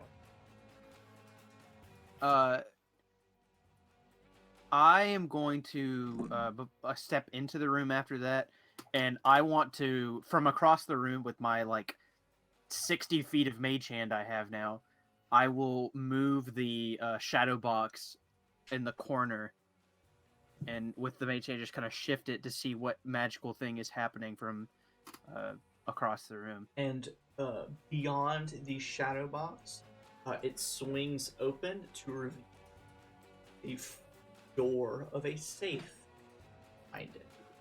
Cool. I make my way over there, and I will let Awesome. other people do things while I do that. Yeah, and Before now we, that we're in, we'll close the door. you close the door, and before we get to too much deep investigating, I'll let you go in 4 minutes of plans, and we'll jump over to the Little Plains group. The three of you disembark. Oleg Sky Coach, you have the instance of Cornelius getting sick and whatnot. Alice Alan sent a very good photo to our group chat. It made me spit a little bit. It's just a picture of Austin. Hold on. Can I send that? Hold on. Is there a way for me to put that in chat? You can't, but I can. As we round about It's been to frozen our like that. Little Plains group. For a couple minutes now. I feel bad that chat can't see what we see. No, right now. I'm doing Here, it. Hold on. Give me a second. Give me a hot. Okay, yeah, Carson did it. Normally when I get memed on it, like I get a little upset, but that shit's funny. Can we make that the new emote for your channel? I can absolutely make it with Austin's permission. I can make that Yes, an emote. 100% yes. That's It's such a mood whenever somebody puts Actually, like no. something happens in the chat. You're just like, 100%. Austin, you should do that for your channel if you. Oh God! Absolutely. If I ever all right. get that far, yeah. In case you all have missed it, as we're jumping groups, let's take a quick catch-up break. There have been a few posture checks and stretches, and in case you didn't, go ahead and stretch a little bit, do a little bit of posture checking. And then we also just got a lovely hydrate. Ow! Oh, stretched too far. That hurt. Austin, here's That's your, not hydrating, Logan. something happens. Oh God. Yeah, Austin made something happen, so make something happen to them. No, it's gonna happen to you because the last thing happened to them. I was gonna make something happen to them in retaliation, but it won't let me. The last thing that happened was Cornelius's appendix has started to burn. Yeah, he's having a panic attack. Yeah, apparently. Ow. So the three of you in Little Plains. Now, of course, you have a few minutes to catch your bearings, look around Little Plains, and do whatever as you wait on Pickle to make a return. Little Plains, unlike the very urban and grimy portions of the lower and middle city, and unlike the upper city entirely, here they've kept it very traditional to the Talenta Plains. Something that in my notes I have deemed as bone punk. So imagine like sci-fi cyberpunk aesthetic where people have metal bits as part of their lives, as part of their bodies, and as part of the world they interact with. Instead, it's bone. So you see people wearing clothes that have or armor made of bone, clothes that have bone trim, jewelry all made of bone, masks made of bone, hats made of bone, weapons made of bone. You see that in the markets that crowd up Talenta Plains, people selling dinosaur hide armor. You even catch one person who seems to be trying to sell dinosaur eggs and then getting beat up by other halfling. And for the purposes of understanding, most, like 80 to 90% of the people here, halflings. So you three stand out as like double the height of everyone else. And so immediately people take, notice of you, and there's hardly any avoiding that. Especially with your various different styles, and it's not in a bad way, because Sharn is very diverse, but it's just impossible not to notice you. And so you all arrive in Talenta Plains, Little Plains, and if there's any prep, any discussion you would like to have, you can go and do it now. If not, we can wait on Pickle. So what's the safe word for shoot these people up? You hear in the distance, coconut. Should it be coconut polenta maybe? Cornelius, you get this churning sensation in your stomach, and for some reason you can't stop thinking of the word coconut. It sounds, I'm thinking coconut. Like, why would we ever say we are gonna accidentally say coconut? All right. Yeah. Who, agree. Yeah. who has said so, coconut in the past year? Yeah, right. I don't think I've ever heard anybody say the word coconut. To be honest, I read it in a book somewhere. I picked the wrong group. Everyone was really down with the coconut idea in this group. Have you had coconut on pizza? I heard there was. You just say coconut on the pizza. What the fuck are you? That's an insult to pizza. Don't you dare disrespect pizza like that. I mean, it's your loss, I suppose. But I whispered to Oleg. Can we take a moment? Is that real? no. God, I hope not. That sounds All right. All right. Bro, people I whispered put to mayonnaise Oleg. on pizza in the Midwest. It's a Oh lawless my god! time. Yeah. I'm sorry. Coconut pizza Midwest does sound kind of like something you'd find at a state fair, though. coconut pizza, Margarita pizza, margarita pizza. but like actual margarita pizza. Ew. Pina colada pizza. And margarita, is that like Pizza a colada. pizza in a margarita or like pizza There flavored is an margarita? actual pizza called a margarita, Yeah. and it's basically cheese. It's just I know or at what a least margarita. we I know make what it a as I know what a margarita pizza is. I'm saying like an actual. So to answer the most recent question in chat, As you're discussing coconut, you hear Halfling say, "Come get your Talenta coconuts, freshly imported." Okay, so maybe not coconut. I don't know. Unless that guy's asking me to shoot him. But why would we say It has to come That's from true. the three That of is us. true. It's That coming is from all true. three of us. That is true. That is true. I agree. I'm gonna Let's do coconut pizza. coconut pizza. That sounds like a very understandable. I mean, why would Yeah. you ask? Yeah. Until Right? now, why would you ever mention that? I don't know, Right. Oleg. Why would you ever mention coconut pizza? It was a family food. I'm starting to understand now. I'm starting to get the background here. Yeah. Okay. Well, we need to get going. Before we get going, I kind of pull Oleg to the side a bit, be like, "Hey, can I try some of that coconut pizza sometime?" Yeah. Yeah, of course. Wait, is it? Do you want me to? Are you telling me to? No, wait. You see, like pull out his revolver, his rifle, Cancel. just like out of his pants.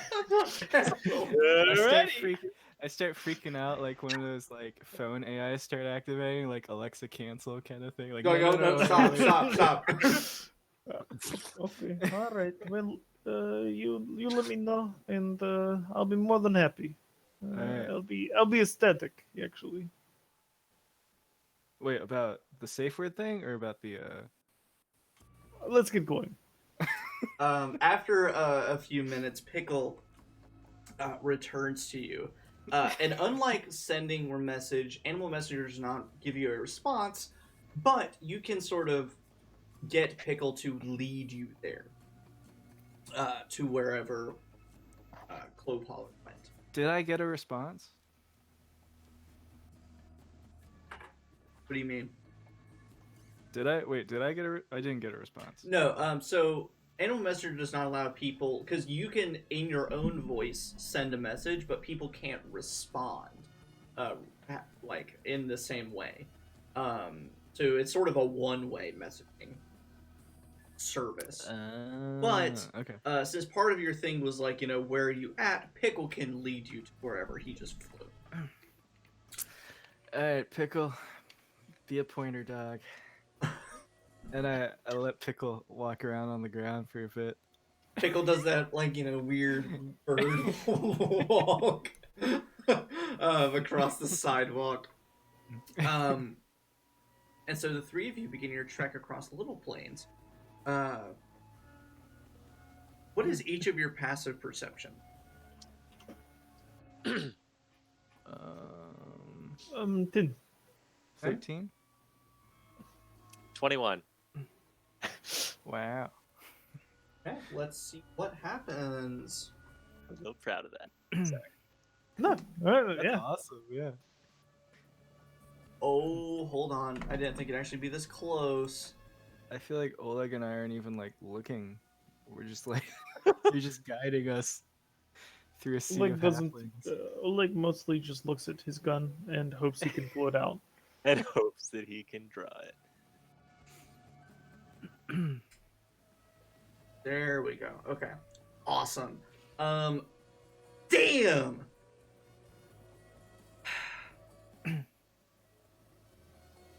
Damn, Daniel.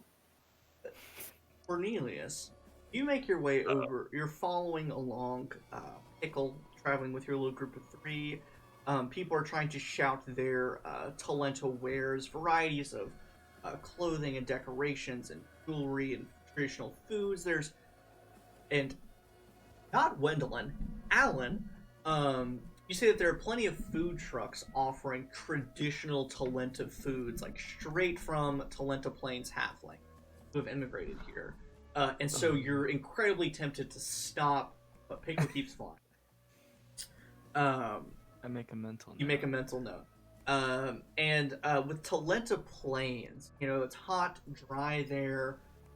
You see a few of them have imported like dinosaur meat, so occasionally you see some like effectively like T-Rex tacos. But like, varieties of food made with dinosaur meats. Cornelius,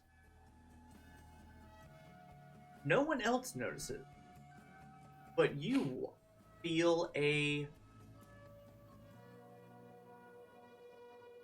tapping of a pressure, something kind of at like your hip.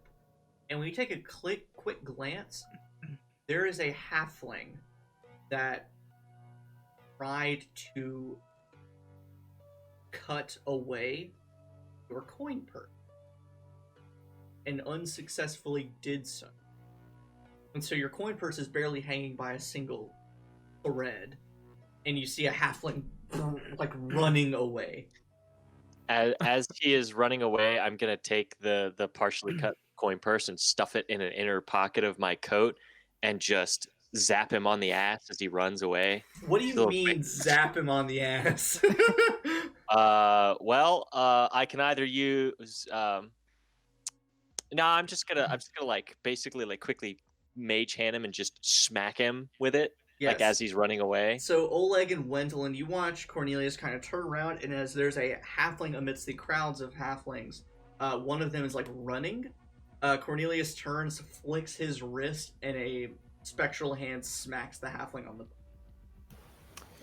I look at him and go, "Pizza?" Check your coin purses. And I just kind of sigh deeply. Wendelin and Oleg, you tap your coin purses, and it's gone. It has been cut from your hip. And I say, "Coconut pizza," and I pull out my shotgun and walk up to the halfling. He's gone. He has run amidst Oh, the he's crowd. gone? He's gone. We're in a crowd, dude. A dirty 20 sleight of hand. No way. Wait, oh, But man. Cornelius, Mhm. because you saw, you remember what that halfling looks like. I'm gonna mentally impart that image to Squinch and go, "Hey, Squinch, feel like stealing something back for me?"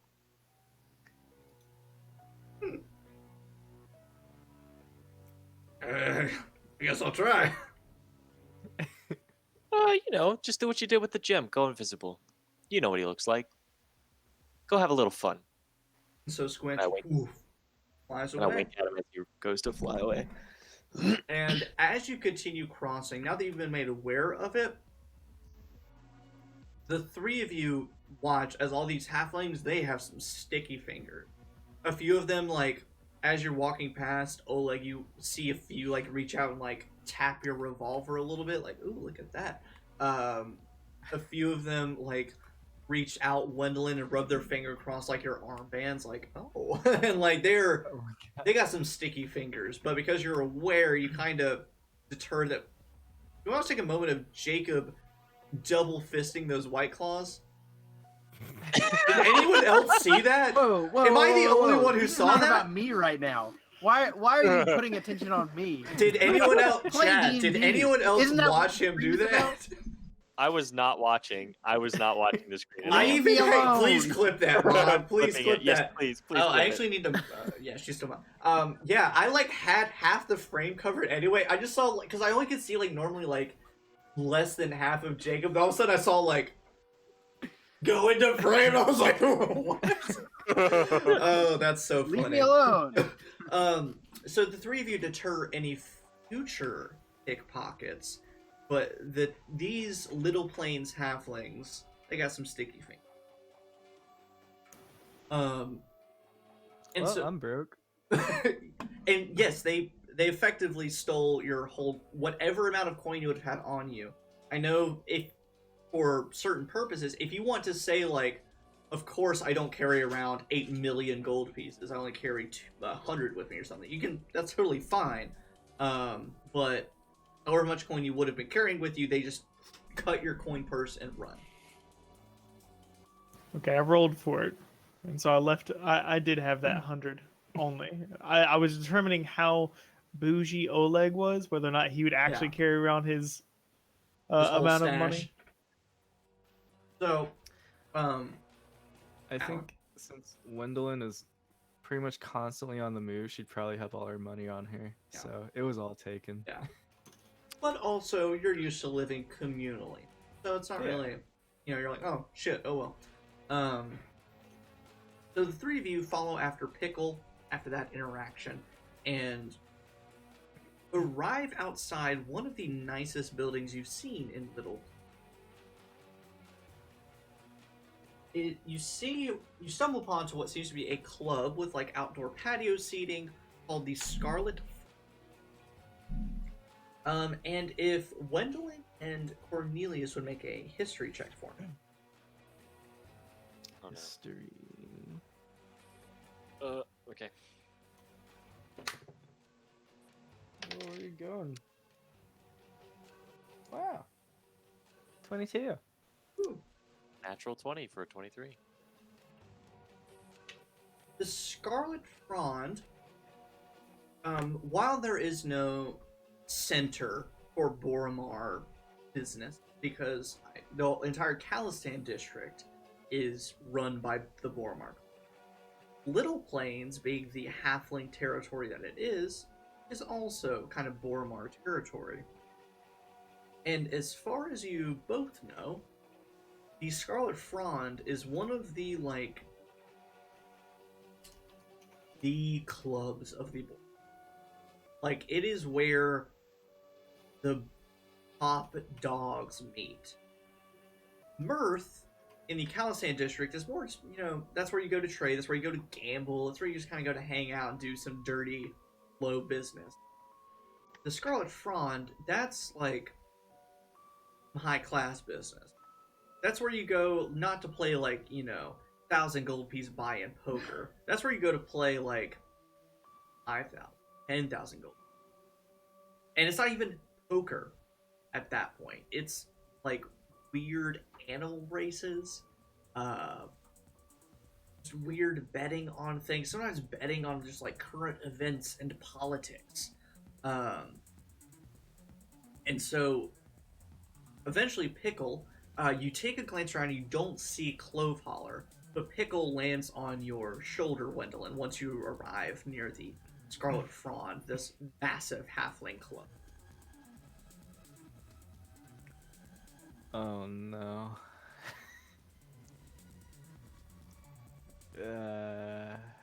Well, we're here.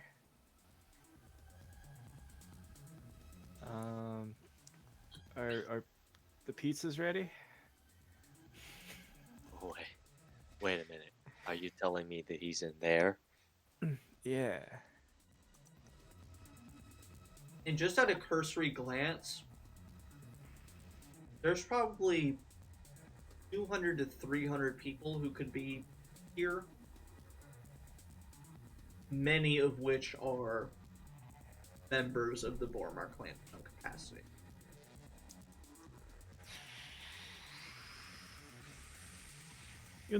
Usually I'm I don't have a problem with killing a whole building, but we may want to think about maybe like waiting for him outside and possibly dealing with him when he gets out, or possibly we could just blow the whole thing up from the outside. One of the two. Logan. Yes. I may have missed it if you had just said it or not. Brain is half functional, but is this the kind of place that you can't just go in? You imagine with the right attitude and the right intent, you could probably make your way in. Hey, Logan. Yeah. Didn't you say that? I don't remember, but I've heard it used once or twice, so I don't actually remember. Don't we have like one I know a guy? Yes, you do have one I know a guy. Can I use that? You absolutely can use. Because as I expressed whenever I was first making Cornelius, he's the kind of guy that takes jobs from whoever. And I imagine that he has equally as many contacts in the Watch as he would in, say, the Boromar. So I know. Awesome. I'm going to take, as I got to do, a toilet cat break, and then we'll do that. Okay, so how are we getting my money back? Squinch is working on that. Okay. I sent Squinch off to do a little reversal of fortune, if we will. Nobusha Wavery, where did that come from? I felt like it. That's why. The double fisting extended edition. They are gonna have to. If that Twitch mod is watching, I am 25 years old. I'm allowed to drink. Don't ban Oh us. God! Oh no! Oh no! Oh no! Rachel, it's perfect. Rachel, that's almost better. Here's the thing. I was hoping to slide that in under the radar while no one was watching. What you were Rachel? Under the radar. Rachel. You were hoping to slide under the radar a double fist of alcohol. Like I just the thing is like I don't think Logan would have caught it if I had done it a bit faster. you could have just drank one. That's how you would have slipped it out. Here's the thing. I was seeing if there was any left in both cans, and I cut out the middleman and tried them both at once. There's no middleman.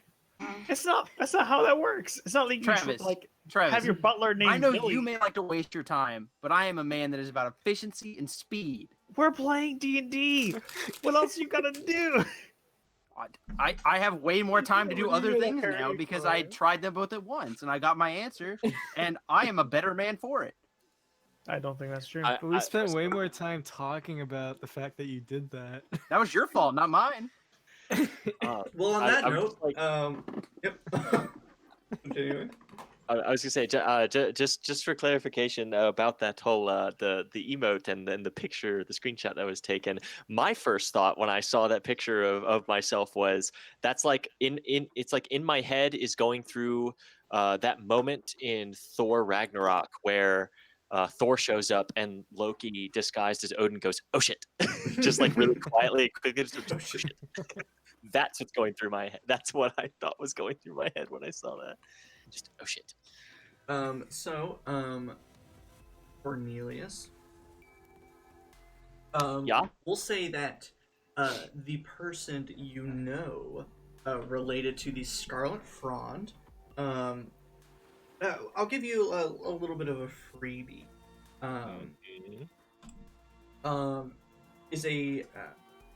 She's a a bodyguard, a security person here at the Scarlet Frond, named Charlotte Moore. Halfling, strong fighter, keen of mind. But amidst helping her out with a dispute, believing that one of the other thugs had stolen from her, and you were trying to determine if he did, what he used it for, and how to get it back, etc., etc., that her boss, and who you believe to be some top dog, some bigwig, some leader figure in the Boromar clan, but specifically the owner of the Scarlet Fawn, is a halfling named Keelan Boromar. Keelan. Keelan Boromar. Nice.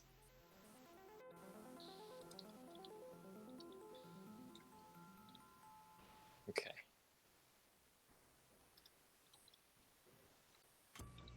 And Logan, go ahead.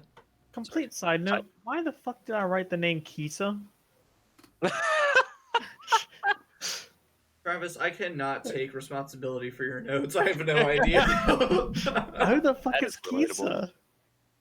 Truly, I Alright. could not tell you off the top of my head. Oh, Chat, if you know useless. what Kisa is, sound off below. Mod, mod, That sounds mod. like Japanese for what kiss is. Pizza. So, Cornelius, Yeah. what causes this memory to let loose is that you spot Charlotte standing guard. She's one of many bouncers outside the Scarlet Fawn. But she's halfling size, so 2.5 or so feet tall, but stocky. She is not thick with multiple C's. She's thick. She's dense, muscular. Thick with a CK. Yeah, capital K, thick. Like she's one of those people you look at her and she's like, she could beat my ass. I'm sure she has. Which is good, maybe a good thing. It depends on who you are. Me too, Xavier. But you spot her standing outside, and whereas you're used to the Khalistan Boromar halflings wearing their black turtlenecks, shades, chains, most of the Boromar thuggish halflings that are guarding the Scarlet Frond are wearing some variation of like bone chain mail, some kind of bone splint mail, something, and decked out with bone piercings and various adornments and makeup. So they look far more vicious than the ones in the Khalistan. Yeah. So, kind of, is there like a line coming up to the door? Is there like, or is it just kind of like people are going in and out, or like what is the front of this club looking like entrance-wise right now? There are short lines, a short line outside of the entrance. Okay. I guess what I'm gonna do is I'm gonna kind of look at Oleg and Wendell a little bit like, hey, so think I might have a way to get us in. We'll see what kind of mood the body my contact is in right now. Why do I gotta wiggle my legs? What? Sorry, I'm reading the chat. Oh, Because of the Epee emote. But I'm just be like, yeah. So I have a contact here who might be able to get us in. It depends on how this next little bit goes. So just let's get in line. Might be able to get in without having to raise a stink. And I'm just gonna kind of start walking up towards the end of the line, and I'm gonna try to make eye contact with Charlotte from the line, and just kind of like do that quick, just like, sup, kind of nod, just like an acknowledgement of like, hey, I'm back here. Make a persuasion check. Oh, goody. And once you're done with that, I would like a flashback, please. Okay. That is a 22. Flashback for Oh, it was for Wendell. Expertise. You said 22? 22. Expertise, baby. So you wait in line for a second. You eventually get Charlotte's attention. Give her a little like nod, and she glances around. She has shaved head, tattoos all around her eyes and going down her cheeks, and bone piercings all through her nose and ears. She glances around and waves you up to the door. To jump in. And I'm gonna kind of like gesture to Oleg and Wendelin and make my way to the door.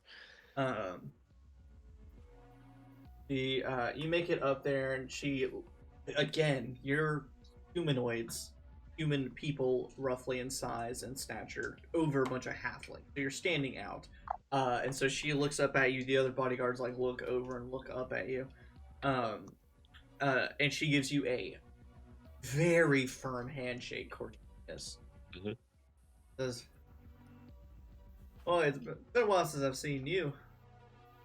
Yeah, how you holding up? Everything doing all right? Yeah, doing great, doing great. What you doing way up here? Haven't seen you up this way before. Me and my pals are just planning on catching up with somebody who happened to have made their way here today.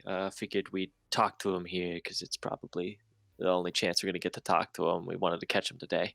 Got some business to discuss, and they're choosing to do business here today. So, well, it is like 2 p.m., so it's a bit slow right now. But that'll just make it easier for you to spot whoever you need to. Just go on in, make yourselves at home. All right. Good. Hey, thanks. Hey, and lunch next week. Catch up a little bit. It's been like what, 2 months since the last time I seen you. At least, and yeah, that'd be lovely. Good. Now you keep the riffraff in line. You hear? And I just kind of chuckle a little bit.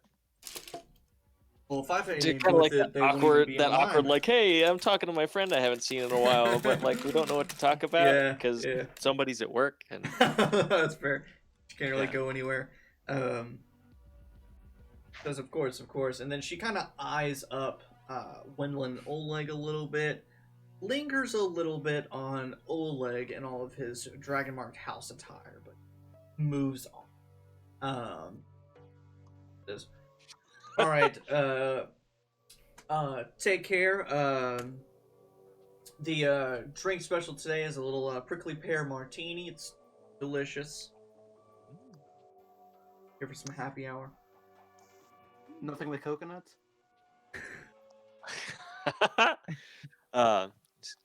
Yeah, our food special today is coconut pizza. Oh God. Oh my God. Like shoots up the whole Nothing club. special in mind, but I think today might be business only, depending on how we do. You know what I mean? Says, I'm gonna be honest, I try not to know what anyone means when they're coming here for business. So just keep that to yourself. Alright. Yeah, that's fair. That's fair. You're right. All right, let's get the show on the road. They open the doors for you and you enter into the Scarlet Frond. And it's far more massive than most of the clubs you're used to visiting. Immediately you're taken to a vestibule with a counter that has a coat check and has a weapons check. Would you guys like to hide or stow away any of your weapons? Nope. Would anyone look no. at my armbands and be like, No, they would "That's not. a weapon"? No. Okay. Yeah, Are we supposed to store our weapons? Like, Yes. we're supposed to? Yes. kind of like I mean- going into the casinos in New Vegas. Like, here, hand over your shit. But if Yeah, you have a I'll high, give it back. better be sneaky enough. I mean, sure, I will, because I don't feel as though carrying around a musket and a shotgun are very conspicuous. It's gonna be like that animated Sinbad movie where Where they that start pulling shit out. Sinbad Legends of and the then by Seven. the time we leave, he just finishes putting his last weapon Yeah. down. And they're like, time to go. And he's like, damn it, I just finished it. No, I make my weapons very magical, so I only have 2. Yep. So they're both very special to me. And yeah. Yep, and they ensure you that they'll be kept safe and kept clean, all that good stuff. But I'll you're give my kukri knife that I never use. awesome. Okay, so you pass over obvious weapons, and if you'd like to literally check a coat or a cloak or robe, you were escorted forth into the bar area, which it's a 2-story like nightclub style bar. It's a large open floor, standing tables. There's a big open bar at one side. There's a raised dais with tables on it that are all meant for gambling. A dealer dealing out cards, rolling dice. A variety of standing tables. You see that over to one side there are booths, another end there are private rooms, like VIP rooms. At one end near all the standing tables there's a stage that is curtained off, clearly no performances at 2 o'clock in the afternoon. You see waiters bustling in and out from a nearby kitchen swinging door. Let's see. And then, you observant folks, nearby the booths and the standing tables, there is a hallway that you occasionally see people going down. If you look up,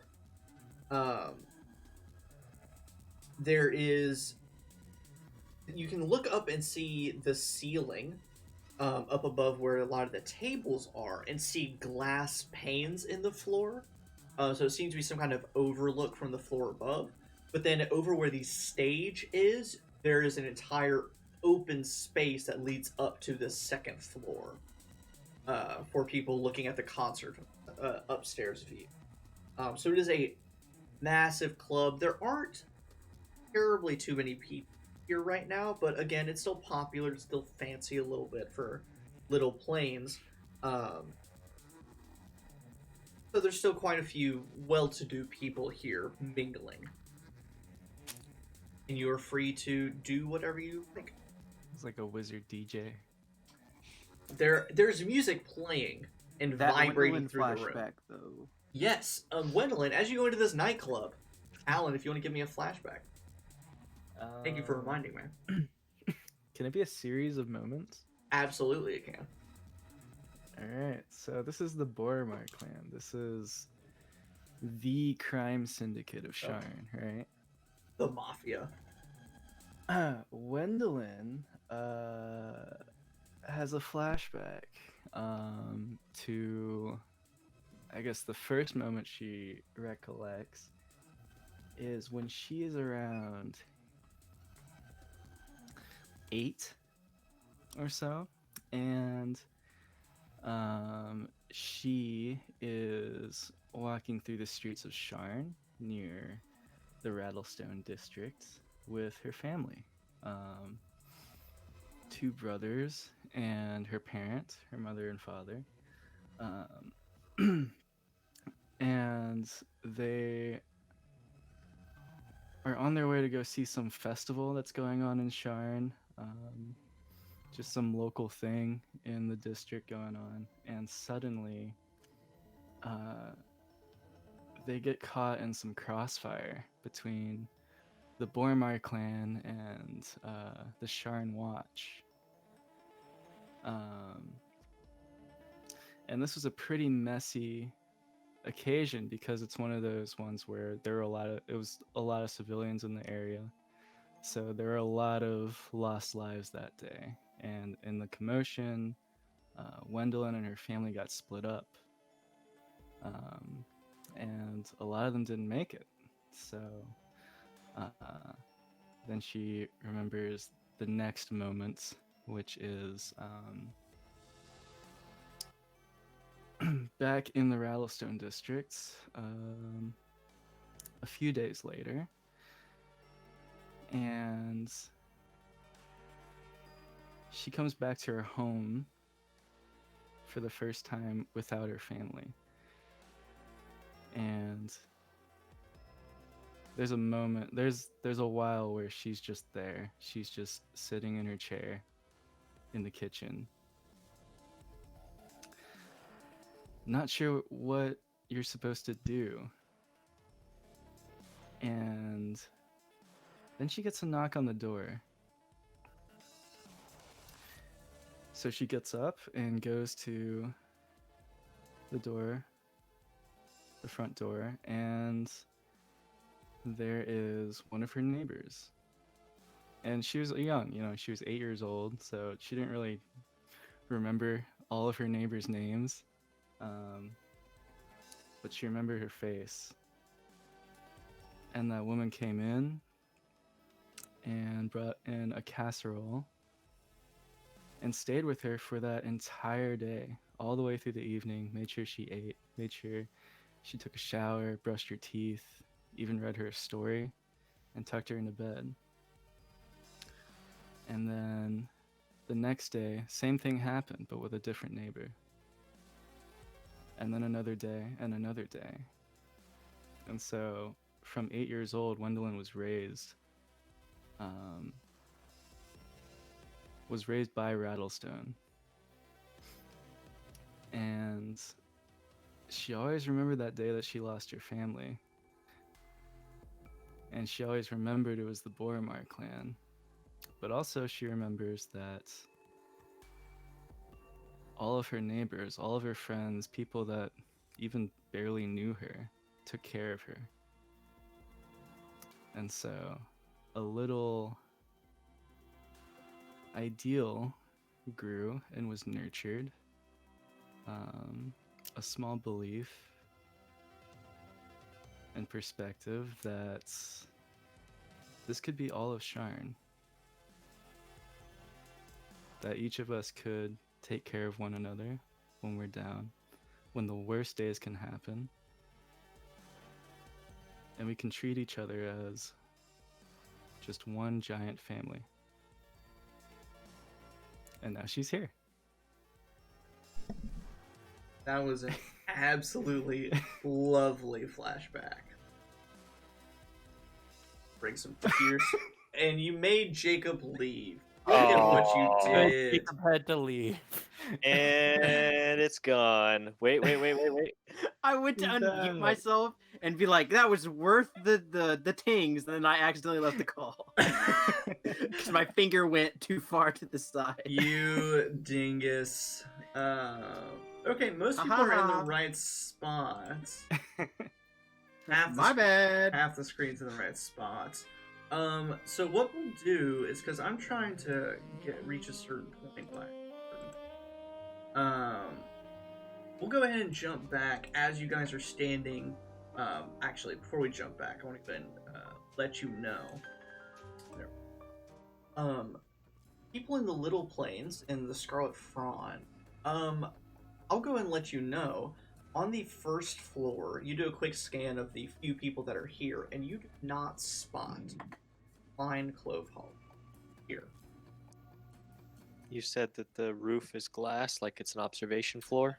Parts of it are, whereas there's an entire area that is open on the side. So parts of it are just open straight to the second floor. Okay.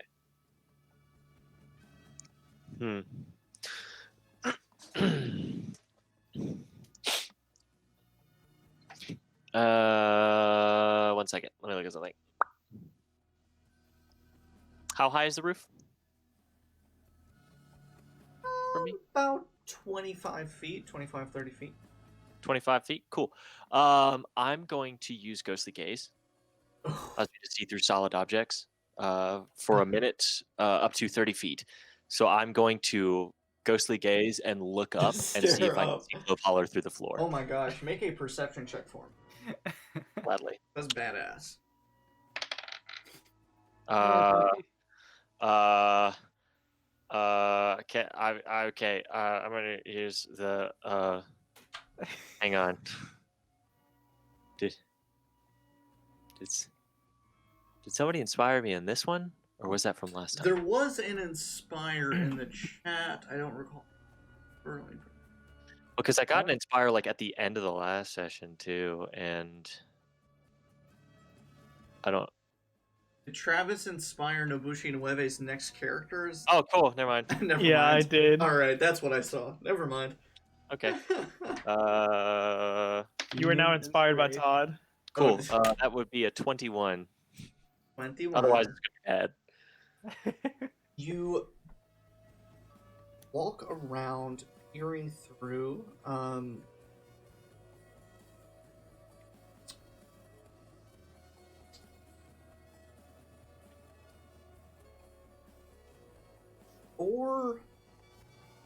Nope, yep, that works. You peer through, and the open area that's just above the stage. On the second floor, you see a number of figures sitting in what seems to be some kind of like VIP lounge. There's all sorts of cushioned chairs. But you spot a bald halfling older man in an oversized fur coat, where he's just like a big mass of fur and a little tiny bald head amidst it all. And Klein Cloveholler engaged in a heated argument. And since I'm observant, You can read their lips. their lips.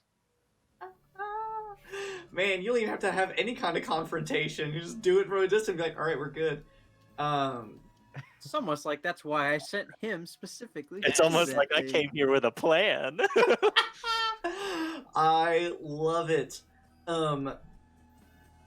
So, without doing any voices or anything, you just, I'll sort of script-like deliver this.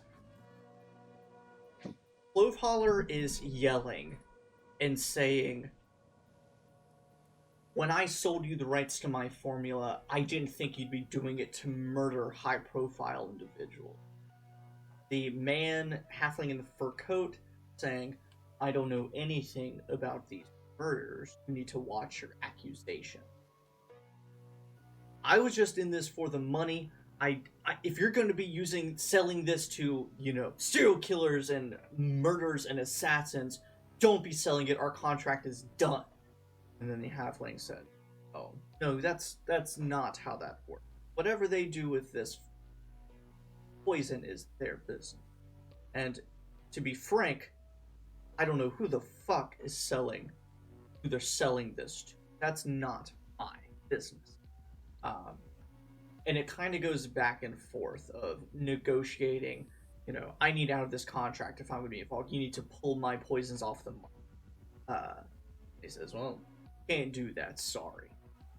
And it just kind of goes back and forth, negotiating on it, until eventually no ground is made, and eventually Clove Holler, snaps. And he says, fine! I'll go to the Sharn Watch, I'll go to the Red Legion, I'll go to anyone who I need to tell them about... And one of the Boromar thugs clocks Clove Holler just right upside the head and knocks him to the ground. And seemingly unconscious or dead.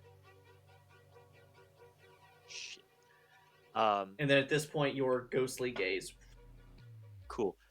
Question: while they were having that argument, when this halfling gentleman was like, "I don't know what you're talking about. It's not my business." Yada yada yada. Did I get the vibe that he was giving him the runaround, or does it seem like, does he legitimately seem like he's like, I don't know. Why are you coming to me about this? Make an insight check. Gladly. Natural 20. That is a insight 26. He's not giving the runner. Okay. He's being fairly sincere but forceful and saying, that's not my business. I don't know what you're talking about. But you can see him. You can see his body language and his subtle... This man has a powerful force about him. Force of personality, force of will. There is the slightest 1% tinge of nervous when talking about this. Talking about assassinations. He's standing his ground saying, fuck you, what are you talking about? That's not our business. But whatever this business is, this isn't just a, I'm gonna, beat this guy and then it's gonna be business as usual and go on about our day. Like, that, something is sticking. Nervousness in the we're in trouble kind of way? Maybe, yeah. Interesting. Okay. And so after that, would you like to speak to Oleg and Wendelin about what you just saw, or do you just kind of want to wait it out? I am gonna do that, but I'm not gonna do it out loud.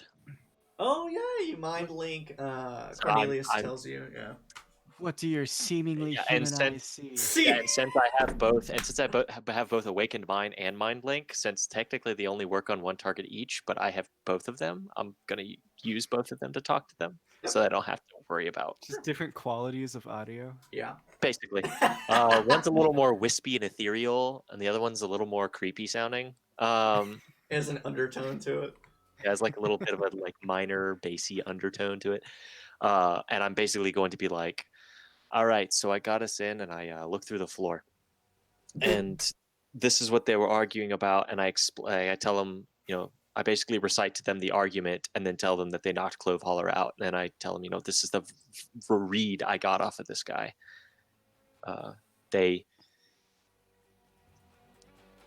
They're nervous about it, but it doesn't seem like they're giving him the runaround. It seems like they're nervous to be getting these kinds of accusations, but I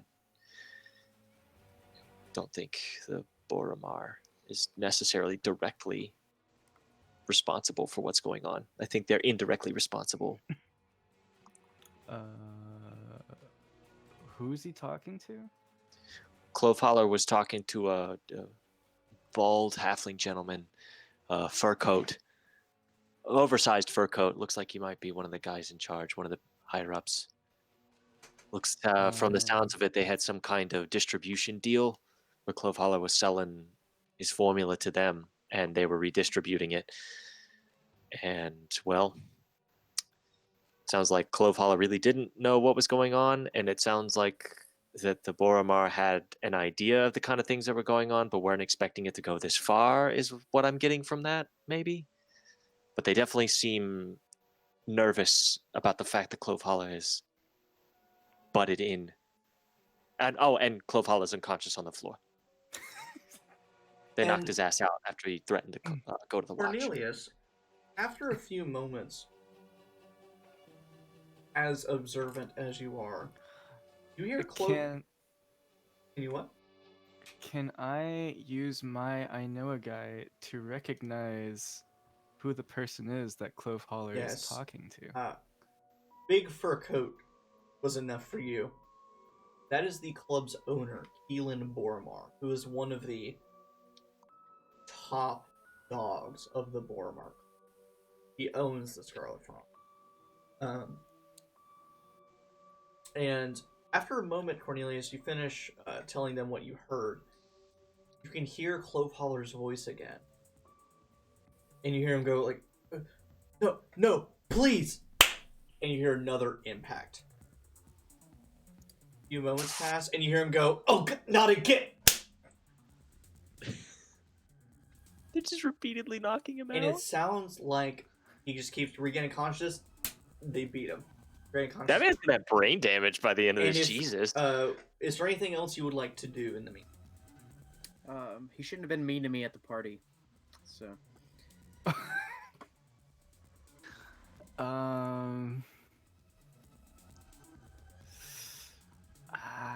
Wendelin really wants to help out up there, but also this is definitely like a bear trap in a minefield.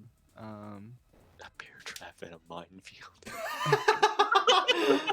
A needle in a bear trap in a minefield on a log on the ocean. That's a good one.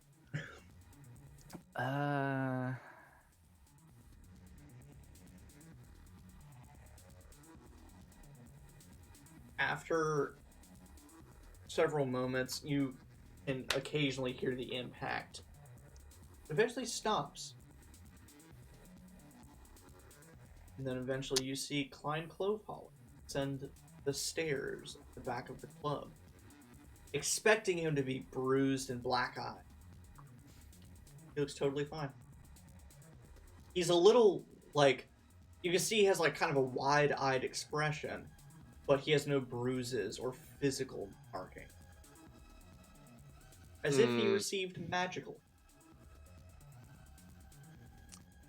Damn, that's brutal. Clearly not remembering you from the day before, kind of keeping your heads down amidst the club. He sort of just meanders his way. Yep. He meanders his way across the club and out in little plains. Um, What would we like to do about this? Well, I don't know if we even need to go after him because he knows nothing. So well, you said Keelan seems nervous, right? Mm-hmm. 100%. Here's a bad It's very idea. subtle. It's a very subtle body language, but yeah, it's very clear. What if we tail Keelan? I don't. That's We could just. I don't know. We could. We could also try to. We're not good friends with Boromar clan, if I remember correctly. at best I'm on working terms myself. Yeah, I'm pretty sure we broke into their whole area, didn't we? Is that one of their? Isn't that who we did? We killed one of their leaders, or am I thinking of That was different? the task. That was the task. That was the desk. I'm sorry. All these people. Or of our rivals. So maybe we could. That's true. We could just say, "Hey, we killed your rivals." Yeah. Potentially use that as leverage to at least get an audience, at least get the talks going. Hey, if we're we going wanted after to those have it killers. Wait a minute. We use that as an Anyone who opportunity to needs get in it. the talk. So we get into this by using that as leverage, and we frame this as, hey, we've been catching wind of some stuff. that's been going on. Recognizing that this stuff may or may not be possible to be tied back to you guys. You help us, we clear your name. You see what I mean? We help them clear their names. I don't know if they even care that much about their names, though. To be honest. I think, from the way it seemed, I think that they might be keen on not being associated with whatever business is going on. Sure, let's do it. Yeah, I don't care. If not, then we kill them all. I would hey, prefer you can not see to, through but walls if right push now, comes right? to shove, Say what? You can see through walls right now, right? That ran out. I cannot do that until I take a nap. Just Oh. need to chill for a little bit to get that back. Until nap time. Okay. I wanted to try and like sneak into Keelan's office. Oh boy. On that note, let's jump back to espionage group on Morgrave's campus, breaking the code of student conduct here. Incredible. So the three of you, with the alarm dispelled, the safe revealed, and the door closed, you have free reign to do what you like in the office. Examine what you like. I'm gonna go over to the safe. You go over to the I'm safe. gonna cast knock on the safe. Perfect. Yeah, before we get too far, my detect magic still going. Do I detect any other like abjuration or evocation and things, or maybe divination?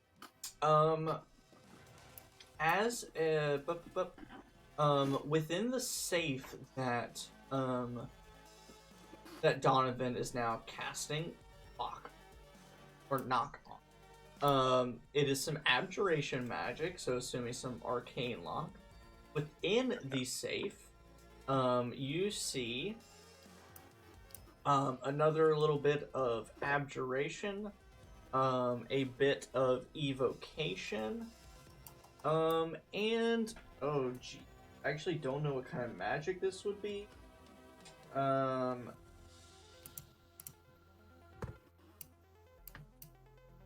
Oh geez, I truly do not know.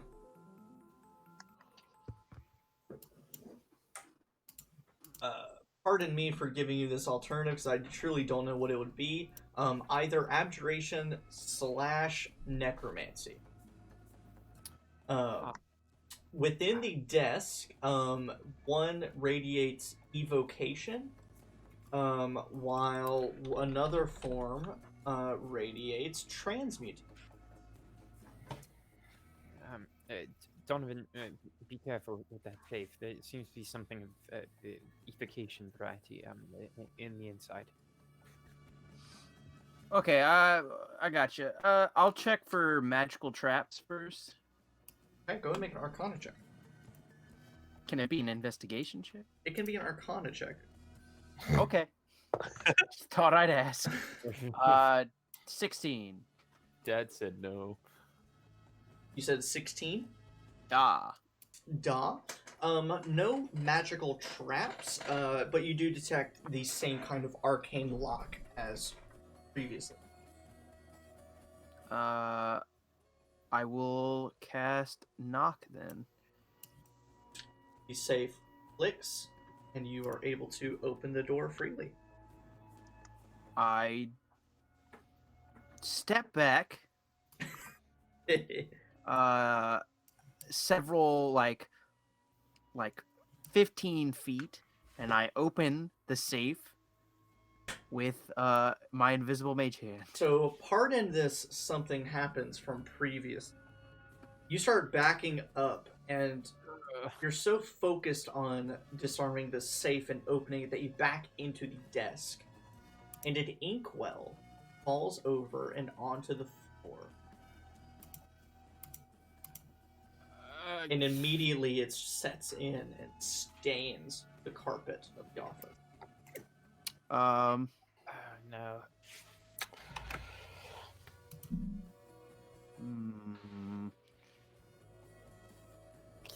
Someone Quick, someone get a magical bounty.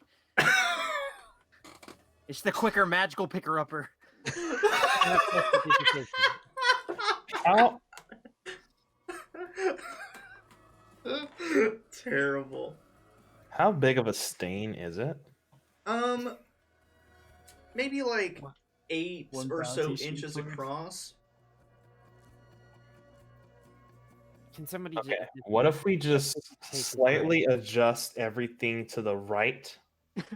Like, is it right next to the desk? I mean, yeah. Can we just move the desk over the stain? all of us slightly have over? magic. Can Do you want me to shoot it? I can shoot it if you want me to. That's all I can really do at this point. I don't have a. I'm not. Listen, I'm sorry, but I'm not a cleaning warforged. I mean, How this, big is the how big is the carpet? Is it like is the whole room Yeah, it's carpeted? the whole floor. Yeah. Okay, never mind. We're gonna try to flip it over. Yeah, nobody has prestidigitation? I do, but like I didn't know if that was the opportunity, like that was gonna be allowed. Magic bounty. Yeah, you could prestidigitate the stain. It would work. Oh, I'll just do fine. that then. After My this discussion God. about shooting it, alternatively, you could just cut out the square that it is in, flip that over. flip this the I square. amend it back into Amend it back. That's what I was thinking. But then, because nobody was answering my prestidigitation question. I love all of these, like, you know, arcane traps and alarms and locks. And it's like there's a stain on the floor. Fuck. But anyway, I take him and I go. The worst, I can just fireball the whole place. We'll burn down the whole university. I just pat Varian on the back. Say less. It's all right. So I do that. I go. Yep. Then you open the safe using Mage Hand. Thank you, Levins. And easily enough, you open it up. There's no traps. The arcane lock is disabled for the. And inside you see 2 glass vials, a book, and then a leather leather folder. I remove that stuff and I take it over to the desk. Before I do that, we haven't seen what this poison looks like, right? Correct. Okay. So I will pick that up and I will take it over to the desk and I will start looking through the book and the portfolio and I will show Spike and Varian the vials. I don't know if either of you know anything about this. Maybe Varian, you know something about potions and things. That's not my area of expertise, but I'm gonna start thumbing through these books, portfolios. Suppose I can take a look. Here, I'll take them. I'm gonna look through the desk quickly. Be careful. Yes, I will try. Yeah, I would like to ascertain if anything is trapped on the desk. Go and make it. B, I have fine traps. A A spell that came with my dragon mark. Otherwise, I would not have picked it. Would you like to cast Find Traps? What level is fine traps? Let me see if I You want get it. it for, do you get it for free, right? Like it's a. Well, I once get the spell added for free. Oh, I thought you got to cast it for free. No, it's not a free casting, I don't believe. No, I get a couple of free casts. Wait, where the hell is fine traps? I will go ahead and say, with your detect magic, you don't sense the presence of any magical traps or anything. But because, like, you see the magical auras within the desk, but when you open up all the drawers and check, whatever these things are not in any of the obvious drawers. So you'll need to make either an investigation or a perception check to locate some kind of hidden compartment or drawer or something. I'll make an investigation check. Would somebody like to help me? Spike, perhaps? Yeah, I would love to help. I really like Spike and I will rustle through the drawers. I like Lemon's. Can I check too after this? Can you what? Can I check something too after this? Oh, absolutely. Yeah. Cool. Let's add my D4. 4. Okay. So that's gonna be 18 plus 26. Yes, absolutely. Easily, you are able to slide away one of the panels of the desk toward the inside and reveal two things. One is a glass vial, some kind of... Or no, excuse me. You reveal two things. One of them is a U-shaped brass device. It almost looks like the top piece of a trombone that's been completely taken out, like the top tubing. But just like completely separate. It's just a U-shaped piece of brass tubing that is radiating the evocation magic. And then what seems to be some kind of capsule, like a gel capsule, a pill almost. Is there magic radiating from this? That's the transmutation magic. Okay. Okay. Cool. Spike, do you want to do your thing? So Logan, if you can remind me, you said that he doesn't have like degrees and stuff on the wall. What is it that he has on his walls? So he has his degrees, but he also has like certificates from conferences and honorary certificates, honorary awards, all sorts of stuff. But he also has these shadow boxes of plants and flowers.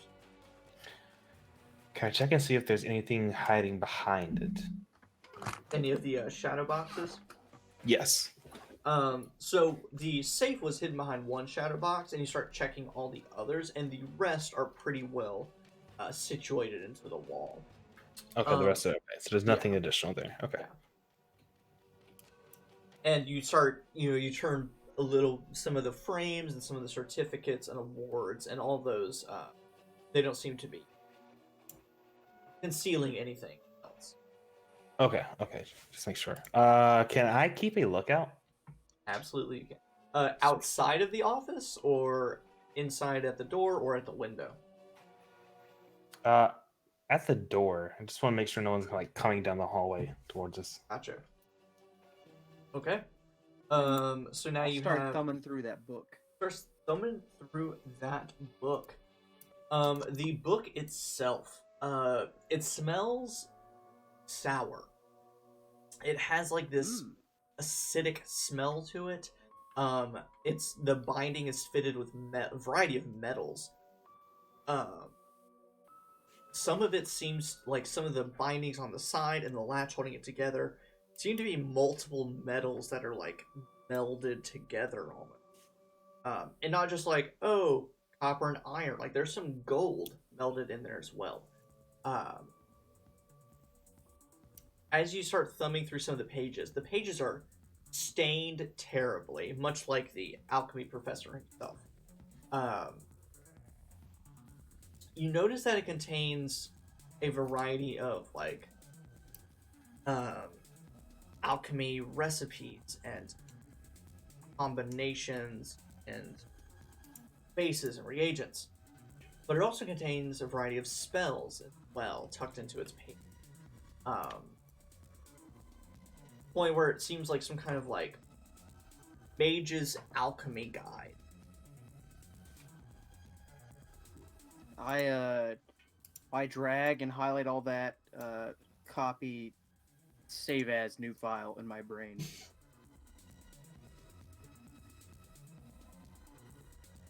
Alright. What else you want to do? After I look through that book, I will start looking through whatever the portfolio was. Flip open the portfolio. And it's divided into effectively 3 sections. One of them is different versions of the recipe for Klinite oil poison. A following section is a letter from Morgrave University saying, effectively, these experiments that you're doing are considered deadly and you must abort these future research ventures. Here's a payment to compensate for any of your experiments and any money lost on these ventures, but you are not permitted to continue further research. And then the final section is a lengthy legalese contract between Dr. Clovehaller and the Boromar clan. Specifically, Keelan Boromar, which is a name you recognize.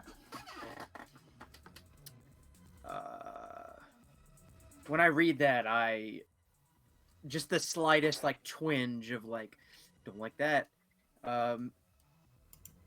But as I'm doing that, I will I'll turn to Spike and Varian.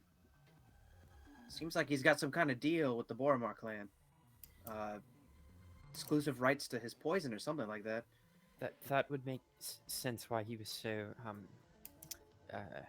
shifty about answering questions about the patent. He sold it to the Boromar. And God knows who they sold it to. That's no good. Now, it's going to be a lot harder to get information from a powerful crime organization than one sweaty professor. I might be able to help us in that regard, but it's going to be risky. This whole case just keeps getting riskier. Okay. You want to try to identify what's in these bottles, and then we can try to get the heck out of here? Yes.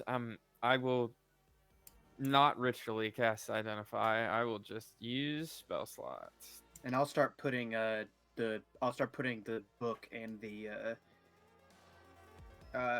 dossier or whatever back in the safe, because my brain remembers everything I read in it anyway. So it's like we have a copy of it. Varian, before you begin totally casting, I believe, let me double check real quick.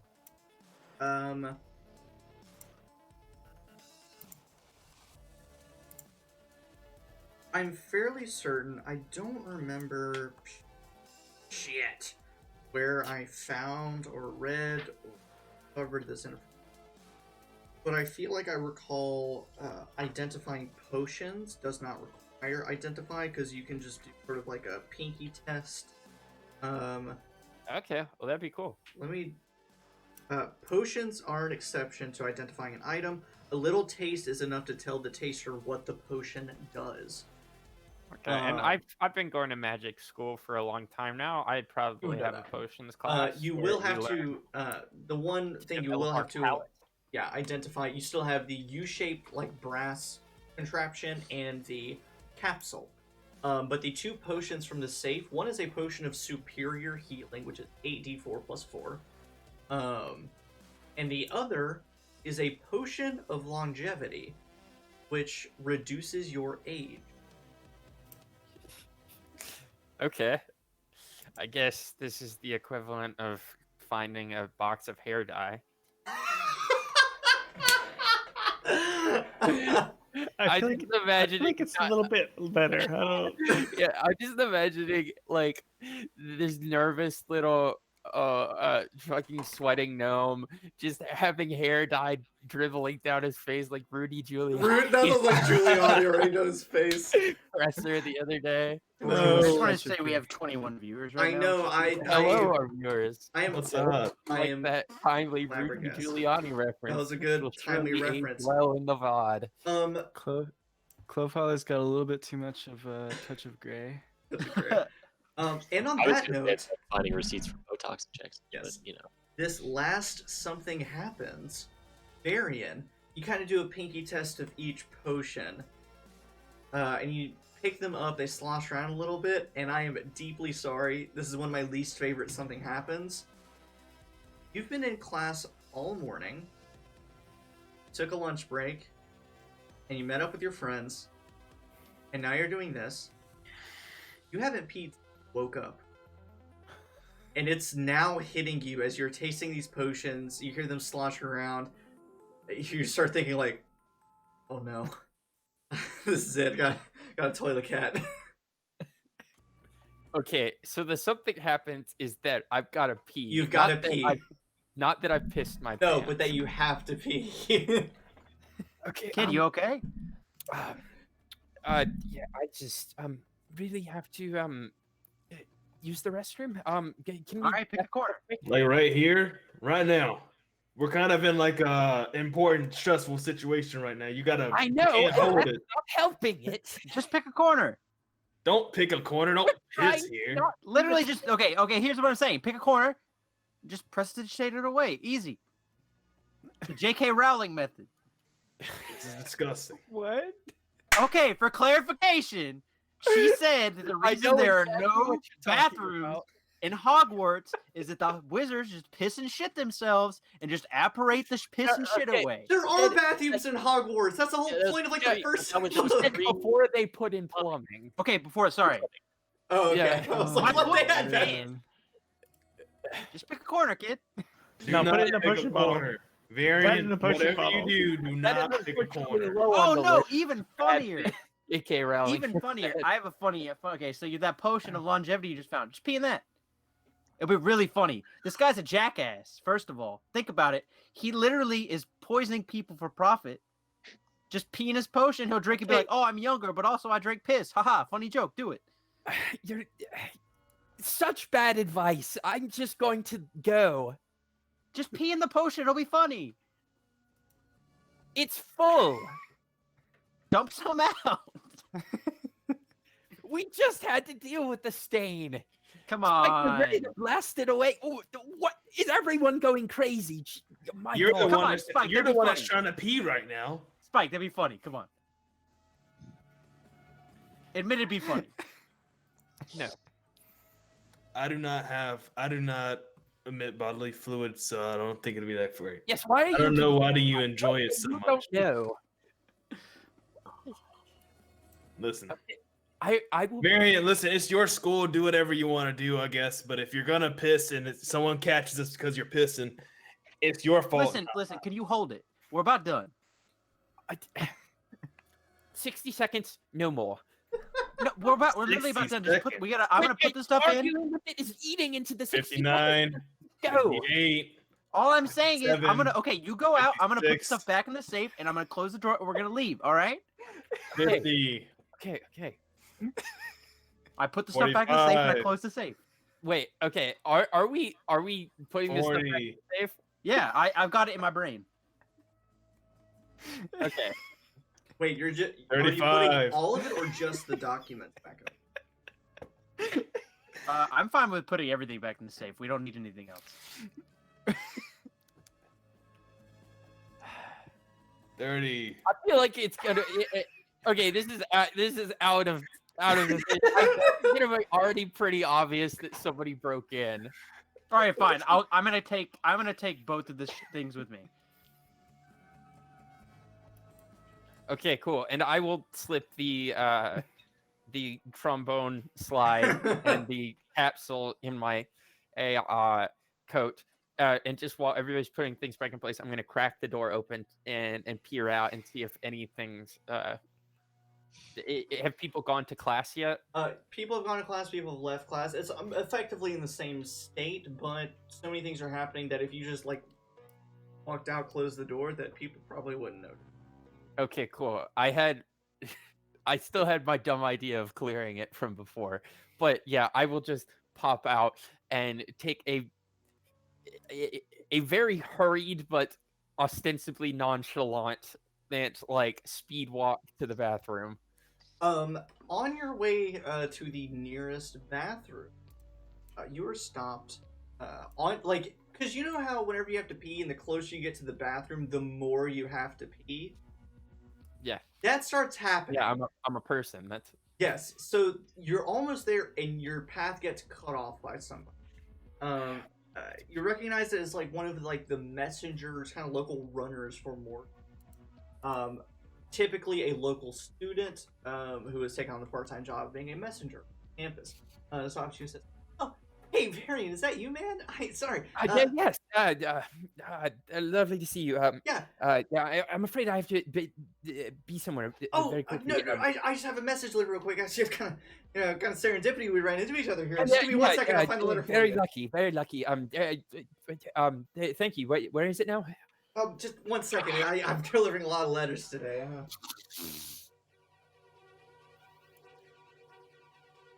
But Donnie, right?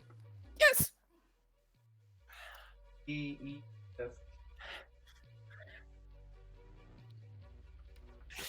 Sing the whole song. And he pulls out a note addressed to you. And he says, "Hey, what classes are you in this semester? I haven't seen you since we took that introductory history class together." I'm in divination. 4500. Evocation 4200. Oh, All the graduate level classes. man, how's that going? Or it's like midterm season. How's that? Or no, you're in grad program, so you don't really have midterms, really, right? I help write some of the midterms. So it's busy. It's busy, but going well. Going well. How about you? God damn it.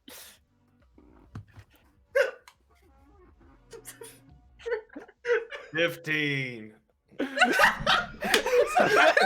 feel like at this point, like Spike and I like vacate the office with the documents in the book, and like I close the door and I like look and see this happening. I'm like, Oh no, that kid's gonna shit himself. Spike, what do you think? So Varian. It's becoming like a reoccurring thing with our group. I don't know why, but What is with y'all and bowel movements? The lights of the bathroom not far from you, this little punk standing between you and it. You have a flashback. Please explain this flashback. Yeah, this piss-related flashback. I think it's just like, Or something with this guy who's like, "Hey, we took intro to history together. What?" I think it's just like a montage of Speaking of going to the bathroom, I'm gonna go to the related bathroom. misadventures from Varian's youth. Oh, please give us a funny one. Give us a funny one. Rapidly in front of your eyes. Just like just like various ages is going up to, I don't know, maybe like 6 or 7. Just Varian like walking up to his mom in like public and private places, and her just being, Varian again. I was too nervous to ask where the bathroom was. Oh God, too relatable. Yeah, and then it flashes to another one, and she's like, there was an attendant in there. He kept looking at me. I couldn't go. Oh, It was a no. light outside. Mom, it was just a trough. There was no separation. This is where we find out that Varian was always this anxious and didn't grow into it. Did not grow. He did not grow into this. I love Mom. There was a Born trough. anxious. Everyone remembers that first There was sporting just a event. trough, and this man I didn't even know said, and if you shake it more than twice, you're just playing with it. What? I don't know if he's somebody's uncle, but What does that mean? oh no. Mom, I went to the YMCA. Naked men everywhere. Oh god. Holy shit. yeah, it's the equivalent. It's like the country club, and I'm just like, Mom, I couldn't go. There's just so many naked old men in there. None of them are wearing towels. They're just out in the open. They're having a protracted conversation about taxes. What?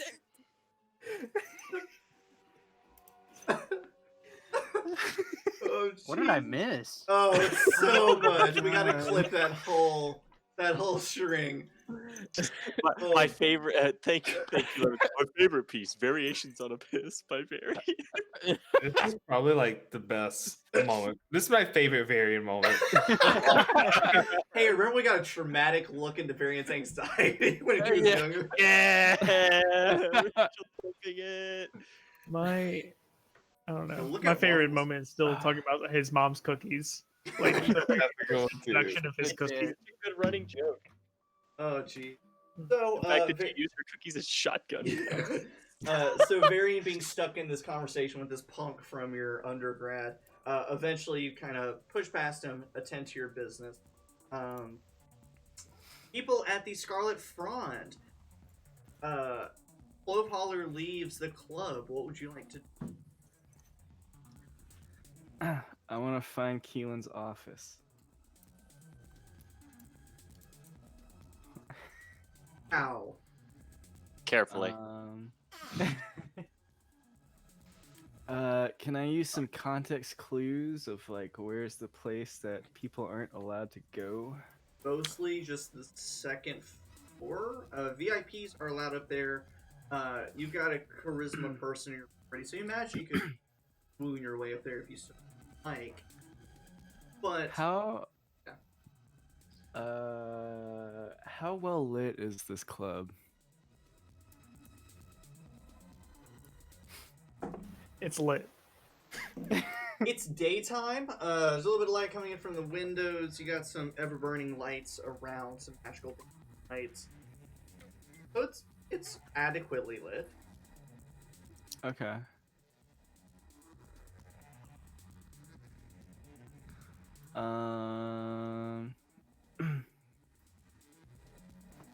Wait, I got an idea.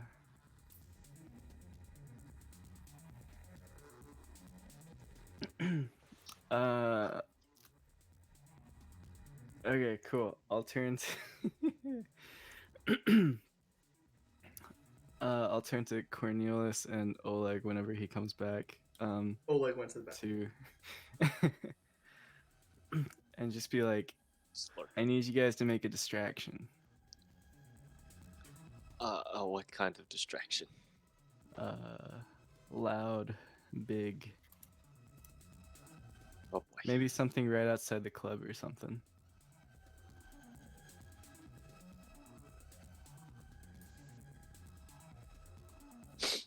Oh boy. Oh boy, oh boy, oh boy. Oh boy, oh boy. And I want to. So my idea is to create a large visual and aural distraction right outside the club. Okay. I want to cast darkness right outside the club, and in that little cloud of darkness, either Cornelius or Oleg just create a big noise in there. Oleg's And then I'll try and sneak onto the second floor. I have a terrible idea. Oleg 100%, no matter what, is just gonna sit at a table and drink water. Okay. He's like, I can't kill anybody here. This is just the whole thing's just a disappointment. I'll wait until somebody tells me I can. You look This at is not a Oleg coconut situation. Yeah, very Therefore, I am neutered not about his interested. guns. So Logan, Yes. I have a couple ideas floating in my head about creating a distraction. None of them are good. I'm gonna take 1 second to look at what does this say. Bro, you were so fat. Sorry. Wow. Damn. Talking about cat. He's fat. Huh. How many people are in this club right now?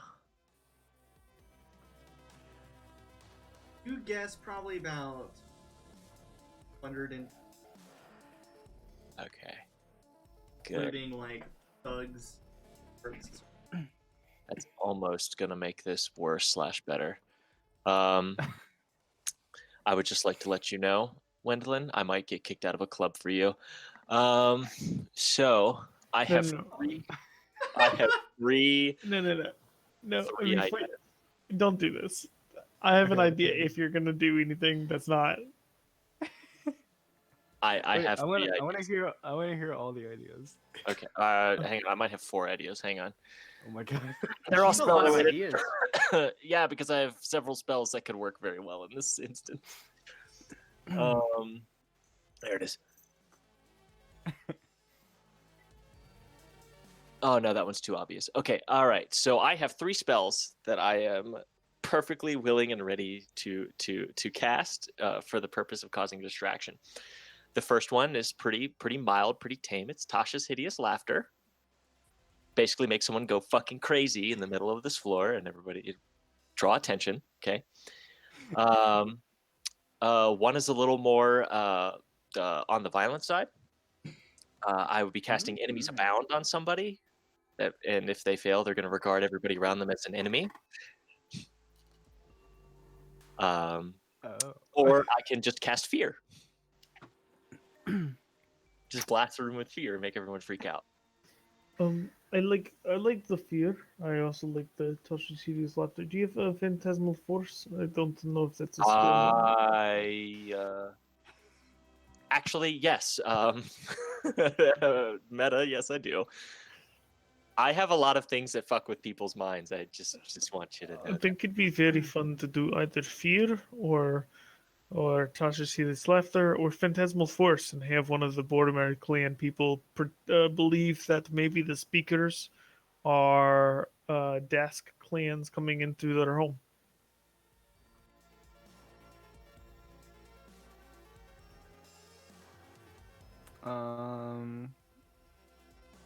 Wait, so which one are we going for? Which one do we like? I'm just reading Phantasmal Force because I haven't used it probably in a while, if ever. I'm gonna go hydrate. Heard that. Think of your Hydrate or Enemies dihydrate. abound on Keelan. Or that, yeah. I could do that. I'd have to be able to see Keelan at this point, and I can't. Oh, okay. It is a range of 120 feet, but I have to be able to see him to do it. And since I no longer have ghostly gaze to just peer through the wall, I can't just peer through the wall and then go boop. Yeah, So, gotcha. which would be wonderful if I could. But I've already used that today. What's Phantasmal Force? Phantasmal Force, I basically craft an illusion in someone's mind so that only they can see it. Create a phantasmal object, creature, or other visible phenomenon of your choice is no larger 10-foot cube, is perceivable only by the target for the duration. Includes sound, temperature, and other stimuli, also evident only to the creature. The target can cause this action to examine the phantasm with intelligence, blah, blah, blah, blah. While it is affected by the spell, it treats the phantasm as if it were real, rationalizes any illogical outcomes from interacting with the phantasm. For example, a target attempting to walk across a phantasmal bridge that spans a chasm falls once it steps onto the bridge. If it survives fall, it still believes that the bridge exists, comes up with another explanation for its fall. It was pushed, slipped, or strong wind might have knocked it off. Stuff like that. So basically, I create something that convinces someone that it is, that convinces them so utterly that it exists.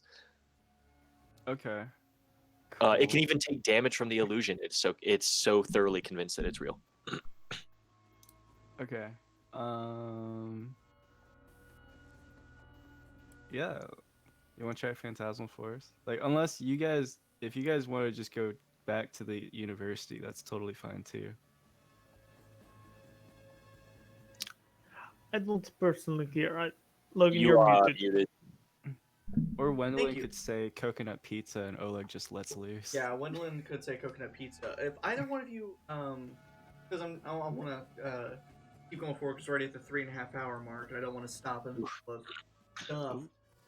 If one of you wants to make an insight check for Wendell, you want to hide your clear feelings about this location area, you can perception check.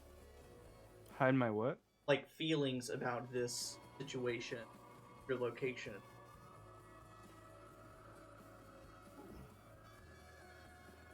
Wait, hiding from who? Hiding from your party member. Like, do you want them to know that you have strong feelings about the Bormark? Oh, Since you kind of just met Cornelius not that long ago, and Oleg's a bit of a loose cannon. I'm a private person. Go and make a deception check. The two of you make an insight check. Sure. I've rolled like shit this whole game. Let's see if it gets better. That's a 5, Chief. Awesome. Whoa! I rolled above that. I rolled a Finally. 6. You rolled a Rolled a 6. 19. Yeah, one's so throbbing the in the two of mouth. you, even you, Oleg, pretty clearly can tell that Gwendolyn's energy cause chaos here is a little bit less about the investigation and more about causing chaos to the Boromar clan. And You just kind of like narrow my eyes a little bit and go, think we can do this without causing a scene? I mean, Is there's there a a lot. possible way that we could get through, that you can get up there without causing a scene? There are a lot of eyes. Yeah. Yes, but I don't know if they're gonna be paying attention to you no matter what. You in Are there particular. guards at the stairwell leading up to the second floor? yes, there is a guard standing. A single Yes. guard? A single guard.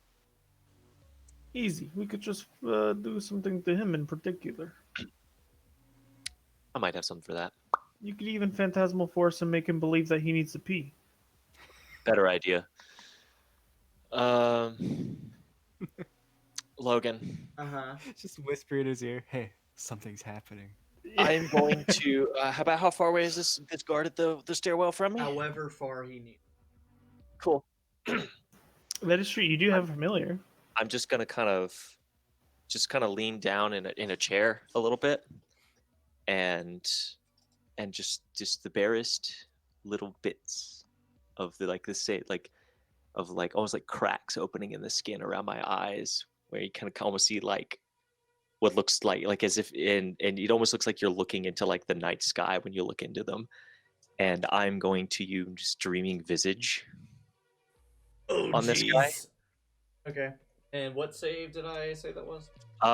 You said I could. They must make an intelligence check contested by my intimidation or persuasion. Go ahead and. Oh boy! Oh boy! Oh boy! Oh boy! This one. And I am using persuasion. 24.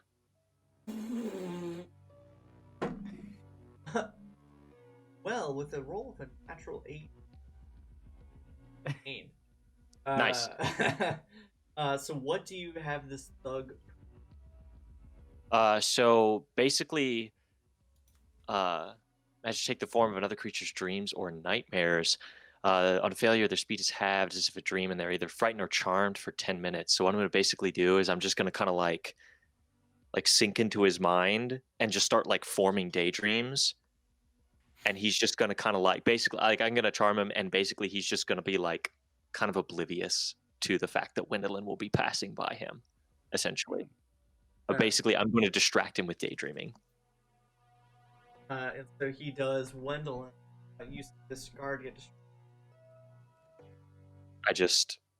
I just kind of like very, very faintly thumbs up, and then put my hand back in my pocket, and I'm just kind of sitting there smoking a cigarette with my eyes kind of like looking out of the top of my eyes at this guy, making sure I'm keeping contact on him. I inconspicuously and confidently walk to the second floor. If this card distract. When you make it to the you hallway door. There are 4 doors. Way opens up.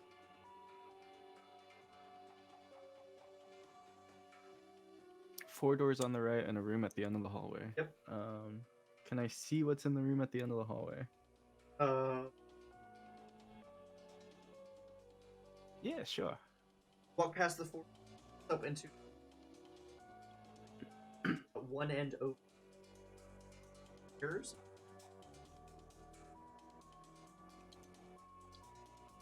One side of a double door. Of the US.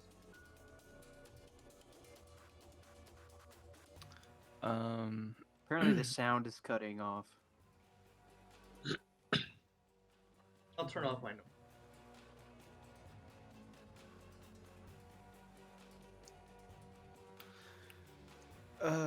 Are there guards at the double door? Oh,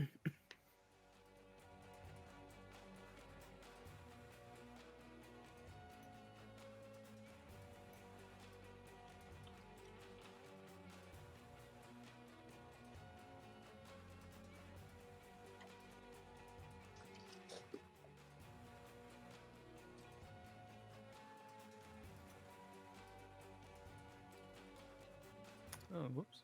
Oh no.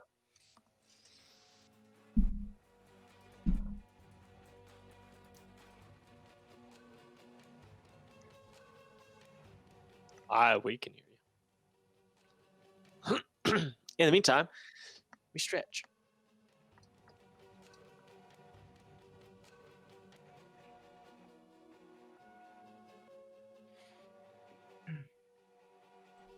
Not again. Testing. Yeah, my filters are just fucking up again. Man, Streamlabs. This episode. Yeah, I know. This episode not brought to you by Streamlabs. It technically is brought to you by Streamlabs, but You know. Yeah, so Wendell, there's a set of double doors with one of the bouncers standing outside, and then a clear glass door leading out to another hallway. How long is the hallway I'm in right now? The hallway you're in right now is like 60 feet long. Okay. I will.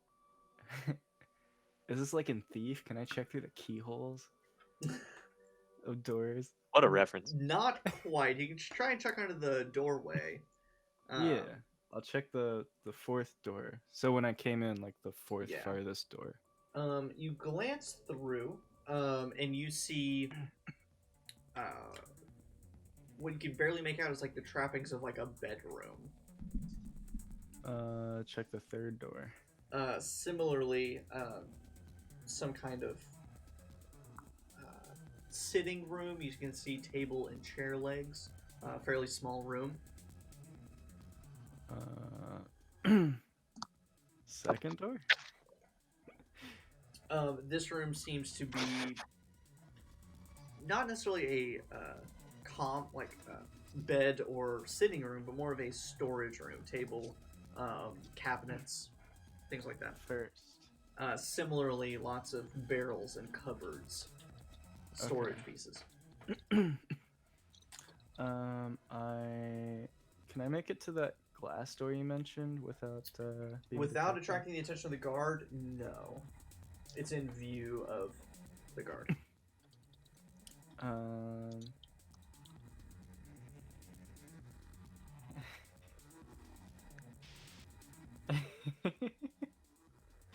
Alright, I have a powwow with Pickle.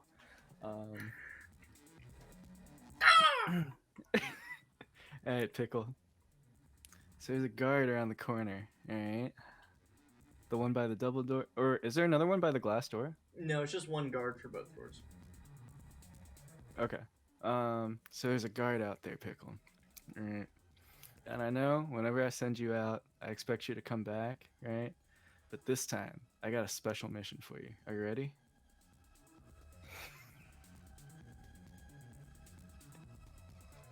I need a confirmed squawk. Not confirmed squawk. So Pickles squawks. Just roll a d20 for me, Alan. Huh? Just roll a d20 for me. D20? Alright. Oh no, I rolled a 20. Just d20. A 17? You hear the guard that's down the hall and at the end of the door go, "Is there a fucking bird in here?" A fucking bird. Alright, Pickle. I just need you to go out there and just distract the guard. Stay with him for as long as you can. You look up and you can see the shadow of the guard getting bigger on the wall, as if he's moving toward the hallway. Fly so fast. You throw Pickle down the hallway. Pickle flaps. And you just hear a conflict between Pickle and this halfling thug Hear the clacking of talon against bone armor. Him going, "What the fuck? How did this hawk get in here? Hey!" And what would you like to do? Okay, so he's being distracted. I assume near the double doors, so I'll try and take the glass door. Okay. You peek through the glass door down the hallway. I keep putting away the map like a dingus. Taking a quick glance through the glass door. Yep, it leads to a slightly wider hallway. And you can see another glass door that has another bodyguard standing outside of it. But easily enough, you can slip through the glass door and out to that hallway. And peeking around the corner, you know, stealth game style, you can see through the glass door and see the balcony that you heard Cornelius speaking of. And kind of doing your own mind mapping of the club, it kind of adds up that this secondary glass door off this hallway is the balcony that the fur-coated halfling is sitting on. Oh. So... not office. Not office. The hallway continues Okay. and turns a little bit, so you can't see exactly where it leads.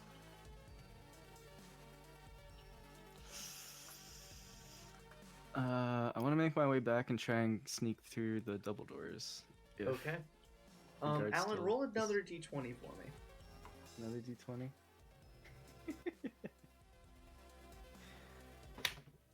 Oh no. 18. That's good. Yeah? Pickle is still fighting away. You make your way over to the double doors, slightly crack them open, and slip through. On the other side is a waiting room that has a matching set of double doors at one end and a table that has cups, a pitcher of water, and a pitcher of wine.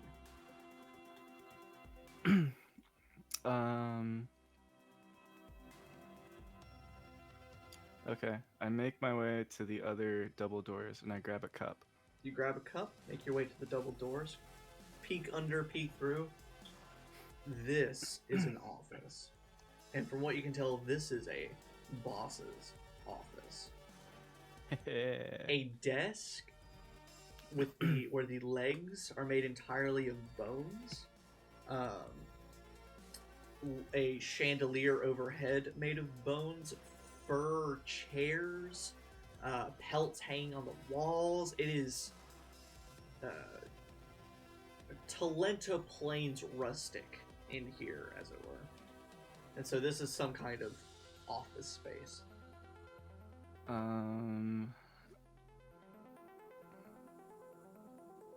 Is the Bormar clan magically inclined? Some of them are. Okay. Alright. Are there, I don't know, like, what's in this office? Desk, chair, shelves, decorations, but you don't see people. That's good. Yeah. Are there any other doors? From what you this can room? see, glancing underneath the door, you don't see any other doors, but you do see windows on one side of the office that looks out the front side of the club. Cool. I'll go in. You go in. And at this point, we'll cut back to the infiltration, I guess the initial infiltration squad. Now we have an entirely different infiltration squad. Varian's in the bathroom. Spike, Donovan, you're waiting on Varian. What would you guys like to do? Varian has a new letter. You guys have all sorts of stuff claimed from Cloveholler's office. So you want to talk about it? talk about what? You know. Oh, Yeah, Varian's there. pissed, not particularly. Not about Varian's bowels. You got pretty upset. Normally, you're kind of calm and collected. I was just joshing. It's nothing important. Are you sure? Yeah. All right. Well, Listen, we all got things that we care about off the book, our home lives and things, and it's kind of personal information. all right, fine. Keep your secrets. I see you've read Lord of the Rings. Oh, it's a classic. No, I thought you only had the one book. just kidding. Lord of the Rings isn't canon here. We don't do fantasy. No. Some garbage.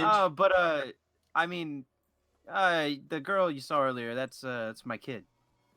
Well, I didn't know you had a daughter. Yeah, she goes here. I was trying not to interfere with what she was doing around here, but I guess some people say, some things happen. Well, Donovan, if you raise a kid smart enough to go to a place like this, then you did a good job. You don't have too much to worry about. I appreciate that, Spike. That means a lot. No problem. But yeah, I didn't know that she had a romantic ententangement. Who knows? Be honest with Maybe, each other. maybe it started today. You know, maybe Yeah. she was gonna tell you at dinner. I doubt it. Unfortunately, I think she's got a little bit of a rebellious streak. I don't know if she got it from me or her mom, but not much you can do about it. She'll tell me about it when she's ready, I guess. When the time's right. Can't. She's an adult now. I'm not gonna pry into her life. We're good. Now, here's my question. Outside of that question,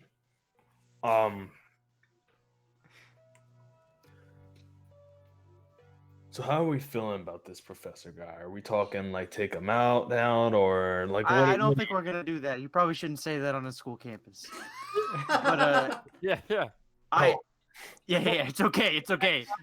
I mean, I think that's pretty normal with students. They're like, my professor, gonna shoot him in the head. Haha. Do you want me to kill that guy? Because I will totally kill that guy. It's a very common. I've written some articles for Rate My Professor. It's a very common thing people say, like, I'm gonna cap him. Haha.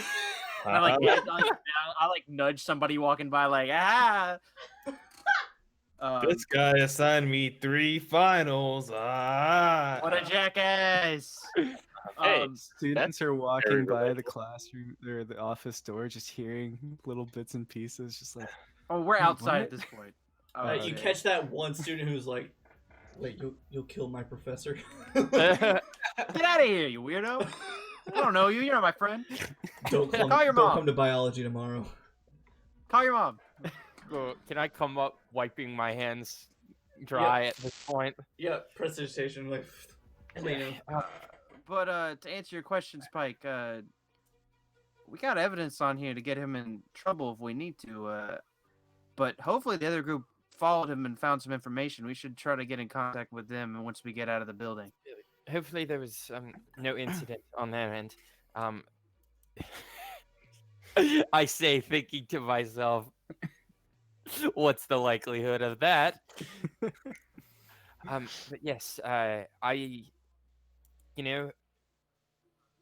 don't think Glowfallow should cause us too much trouble in the future.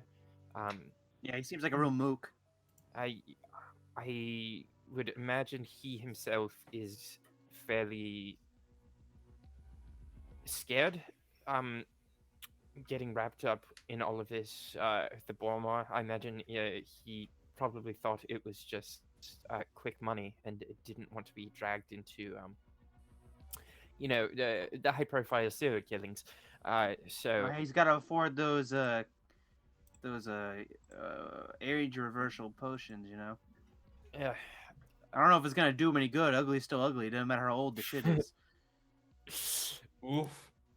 Yeah, I was thinking to myself, he might need a larger dose, but Like I Bazinga. said, doesn't matter how old the shit is. It still Did you smells. just say bazinga? No, you have no proof. Clip it. No. We don't even need to clip it. There's going to be a VOD. There's a VOD. Yeah, but not to be crass, but I think we've seen at this point that any trouble with the Sharn watch can be done away with a few well-placed gold here and there. Yeah, you can't trust those fucks for jack shit. Yes, I was speaking both on the end of the perpetrator of these crimes and on our end, should any questions arise about breaking and entering. But all in all, a very successful excursion. No, nobody died, nobody got shot. There's no need to mention the forbidden nut. Oh, coconut. No! Spike's eyes. Spike goes Iron Giant. I've been waiting all day. I just imagine like there's a window and Spike just grabs his both. He starts shooting and then just jumps through the window. I was thinking he grabs a student like a headlock. Like, what do you know? So the three of you, do you just return to the courtyard? Yeah. Yeah. Now, maybe to expedite a little bit, Varian with your letter and all of you with your takings from Cloveholler's apartment, Gwendolyn, Alan, what are you trying to gain from breaking into Keelan's office? What is your goal? Or just to look around and see what's up? Yeah, I kind of, unless there's like a, I don't know if I have a time limit. I guess priority check on like any related paperwork transactions related to maybe the Kleinite oil, or just correspondence with other dragon marked people maybe. Go ahead and make a perception check for me. Perception. Wait, what was it? 15? So you're quick.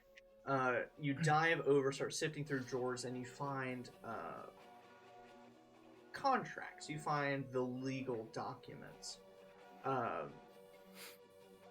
However, the two of you downstairs, there is a tone shift in the club. You see many of the thugs and bodyguards like look at each other and make eye contact. And eventually, you too from downstairs see a few, just movement. A few bodyguards run up the stairs, some movement up on the balcony overhead. There's something happening. And eventually, Gwendolyn, you start hearing doors opening and people going, all right, check the office, check the boss's office. Is there a coat? Is there a coat? Yes, a large overcoat. Yeah. I grab the coat and I go to the window. Okay. As I'm seeing people moving around, I'm going to use my mind link because I can do that up to 80 feet right now. Okay. And I'm just gonna kind of like reach out for Gwendolyn, since I know Gwendolyn. Just kind of like reach out for Gwendolyn and be like, "Hey, something's up. They're going upstairs. They might be onto you. You need to get out." So when right your now. fear's confirmed. Can I communicate back? Yes. Once I use my mind link, I can basically let you communicate back after that point. I'll say, get Pickle. Where's Pickle? You have no idea where Pickle is. So Gwendolyn, get Pickle upstairs. Pickle's fighting with a bodyguard right now in a different room. Or make sure Pickle's okay. I don't know. All right, so My Wendolyn, you hear the guards opening the doors to the welcome room. And okay, so my idea, as I'm at the window, I want to look out. Are there any dark spots that I could shadow step to? At like 2:30, 3 o'clock in the afternoon, there are some shadows, being cast from some nearby towers. Okay. So I want to put on the overcoat and create a dark space.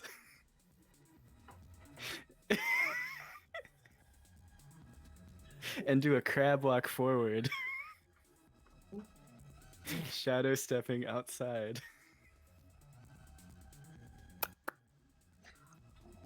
Go ahead and make just make a dexterity check. Why not? Okay. While Wendolyn's doing that, can Pickle understand at least one language? Doesn't have to No. speak. Can it understand? Not really, no. Never. Pickle can only do what he does because of the animal messenger spell. Otherwise, he's just a pretty normal hawk, just trained. Dang it. Okay. 19 plus 5, 24. So you crab walk in this halfling-sized, oversized fur coat. You hear a voice say, "Oh my god, what the fuck is that?" And you shadow step from your shadow in this coat to a shadow outside of the club. I don't think the coat goes with you, but if you No, want... I don't think so. Okay, fine. The coat does not go with you. I didn't care if it did or not. Leaving the coat behind, you end up in the streets of Little Plains. Immediately you're hit by the smells of the food, the groping of people trying to pick your pockets, but you don't have anything on you. And so they're just... I try to yell out for Pickle. I don't know. Pickle! Cornelius and Oleg, what do you two want to do? I mean, we don't know what happens, so, I guess I'm just gonna continue drinking my water until otherwise noted. I'm just gonna be smoking very calmly. At some point, after all the commotion started, I will have dropped the dreaming visage on that guy. I just kind of just sitting there smoking, and I just kind of quietly say over to Oleg, I'm not sure if Wendell got out, but I think it might be time to leave. Do you want me to kill them all and find out if she's still back there? Hang on, and I'm gonna, since Mind Link's still there. Hey, Wendland, did you get out? Yeah, but I think Pickle's still upstairs. I mean, is that good enough reason to go kill them all? And I'll just kind of say understood, and I'll relay that to Wendland's out. Oh fuck! No! I say, could you holler at Pickle? I'm gonna look at Oleg and just say, the bird's upstairs. Hey, Pickle. Once the bird back, I'll go, I don't want to die for a bird. Hey, Pickle. Does anything come towards me? Okay. Hey, Pickle. Make an animal handling check at disadvantage. Hey, I feel like you're also muttering that. You know? Yeah, not saying it out loud. Pickle. My one good roll of the night. I rolled a 16 and a 19. So 16. Yeah. Hold on, let me look at the map of the club once more. I swear to God, To double check. if you so unenthusiastically half-ass save this hawk, I'm gonna cry. Hey, Pickle. Hey, Hey, Pickle. Yeah, Pickle. Hey, Pickle Pickle. was about to get Baba Booeyed, and Travis swooped in at the Stop! last moment. Poggers. I really hate all of you. Me too, man. There it is.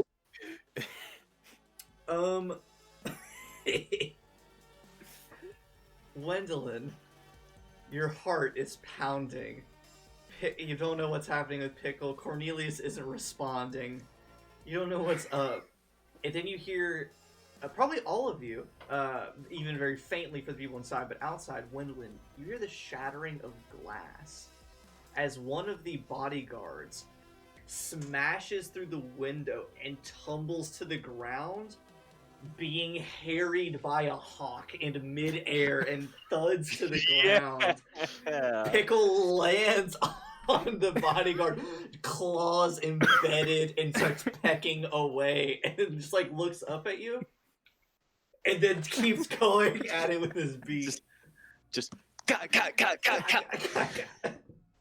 I'm like tiny Christian Bale in Empire of the Sun. I'm just cheering it on, you know. So effectively, Pickle pushes this hawk out, or Pickle pushes this guy out of a window. Wendlin, you can message to Cornelius saying, "Never mind." I think All clear. Heading back to the university. I don't know. All right, I like time to leave. And I ash the cigarette and then just immediately start walking out the door. Just like, nope, Hey, I'm good. did you see me? I called him out. He seems like I have some kind of secret knowledge of speaking to hawks. You should bow down to me. Oleg's tentacle cat like heaves off to the side. You're the bird whisperer. What can I say? They must think the tentacles are worms. And I start Yeah, walking. literal whisper. Okay, well, Um, you let me know if you want any more hawks training. So, for the sake of brevity, you all kind of regroup on or near Morgrave's campus, can kind of share information that you may have found or uncovered. In the meantime, as you wait on them to return from wherever they went, tailing them, Spike, Varian, Donovan, do you want to do anything? During your I guess moments just of kind of lay downtime? low. Yeah. I don't know, maybe get some gelato or something. Say, is there any activities going on campus? There's some frisbee happening on over in the courtyard. There's some slack line in I between love some the two idea of trees. Spike in his duster going and playing ultimate frisbee on the quad. I imagine though it's like Rolls super up his sleeve. powered, like it just like launches it across the courtyard. As people are playing like frisbee, I use like my telekinesis mage hand to like slap the frisbee down, like just like it's like midway there, and I was like, poop, like knock it to the ground. Rude. So the six of you regroup, convey information. Now we can do this because before we get too far, announcement. Next week on the 21st, we're doing a very special Christmas one-shot, like we did our Halloween one-shot, except this one's being DM'd by our lovely friend, Xavier, down here. It's going to be a freaking blast. I'm going to be playing. It'll be a little nice, tasty surprise. And it's going to be a nice little Christmas thing. We'll have some Christmas music, a nice Christmas-themed layout, some snow and lights and stuff. It's going to be really cute. So that being said, for this campaign, it is going to be 2 weeks before we play, and if we decide to take a week off because of holidays, travel, etc., because that's going to end up being the 28th, there's a chance we may not play for 3 weeks. So you guys can go ahead and either decide now what next moves you want to make, if any, or we can just stop here, and we'll pick it up in 2 to 3 weeks. I say we stop here and we can plan on our off time. Yep. I second that. We're smart. We can plan things. Well, we're not smart, but like we can plan things in our off time. We can figure out things. I look forward to saying we're going to do that and not doing it. That's fair. We do like the day before. We do like the day of. It'll be great. Yeah. I'm sure some of us have notes. I will say, Varian, do you want to read the message that the messenger gave you? Yeah, read that. I want to know. Oh, what it yeah, says. you yeah, have I'll some- read that while we're getting that gelato that is Since canon. you have some moments, gelato is canon. It's a Sharn delicacy. Can we get some gelato as canon in chat, please? You get a letter from your advisor, who in my notes now is named Ludwig Trenowith. You are Ludwig no longer Trenowith. receiving financial aid. Ludwig Trenowith, older human spellcaster, not, a highly trained diviner or really highly trained anything. He's just a spellcaster who has taken a life of teaching and education. He has claimed, or in his letter, he says that there is a special visitor who came to campus to speak with him today from elsewhere in Breland. And he would like for you to meet with him at about 5 p.m. in his office, so in roughly 2 hours. This visitor, requested you, Varian, specifically. Oh, okay. Well, I'll convey that I need to meet with an advisor later that evening to my fellows. Do you need help? I think I should be able to handle it. But thank you. I will give you transportation and whatnot, so whatever you need. I appreciate it, Oleg. I really do. Varian sees the sky coach is banged up. Yeah, the scuff and scratches all on the side. I mended the scratches. The paint is just messed up, right? You guys hit something? I don't know what you're talking about. No. You see that yes. Cornelius has slight bruise on one side around his eye. Oleg has a bit of blood caked into his beard. I say I don't know silently what you're talking about with the nodding. most sarcastic, We're all in a fight. unenthusiastic tone, just like I don't know what you're talking about. It's just See, that's how you lie. No details. 1,000-yard stare. Say less. The bird. Put the gelato against your eye. This was Paper Ice cup. cream coach like. I meant the side of the cup, but Oh, that works Just too. smear it I up. should have been more specific. I didn't think I needed to be, but all right. You're giving a lot of other people a lot of credit you shouldn't. So, on that note, in the courtyard of Morgrave University, Cornelius smearing ice cream on his black eye. Actually smearing I'm ice just cream kidding. on myself. But the rest of you regrouping, one half is a little bit bloodied, the other half treating themselves to gelato. You fill each other in on information you collected in your ventures, and next time we will pick up on what plans and new things you will conquer in the next session. Oh, hey, Logan. Hey! How successful was Squinch in stealing our money back? Oh, that's right.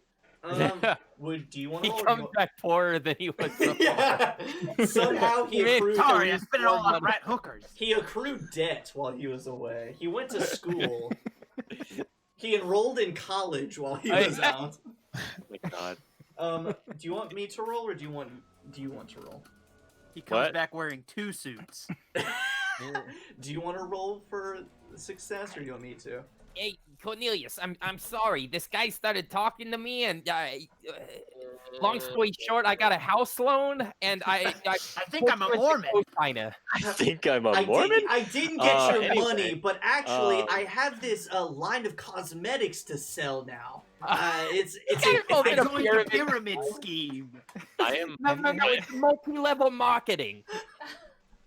Have you heard of these Raycons? Yeah. Tony, he's got me and a couple other guys under him, and then I just have to get a couple guys under me, and then they get their own guys. It's called Raid Shadow Legends. All right, you know what? I've never considered the idea that a warlock patron might just be the head of a pyramid scheme. Yes. And honestly, that changes my perspective of warlock patrons. Anyway, Austin, do you want to roll for success, or do you want me to? Sure. I'll roll for it. Go ahead and roll a dexterity check. Dexterity check. Sorry if we took that off the rails, Austin. I bought a I'm very timeshare. tired. 7.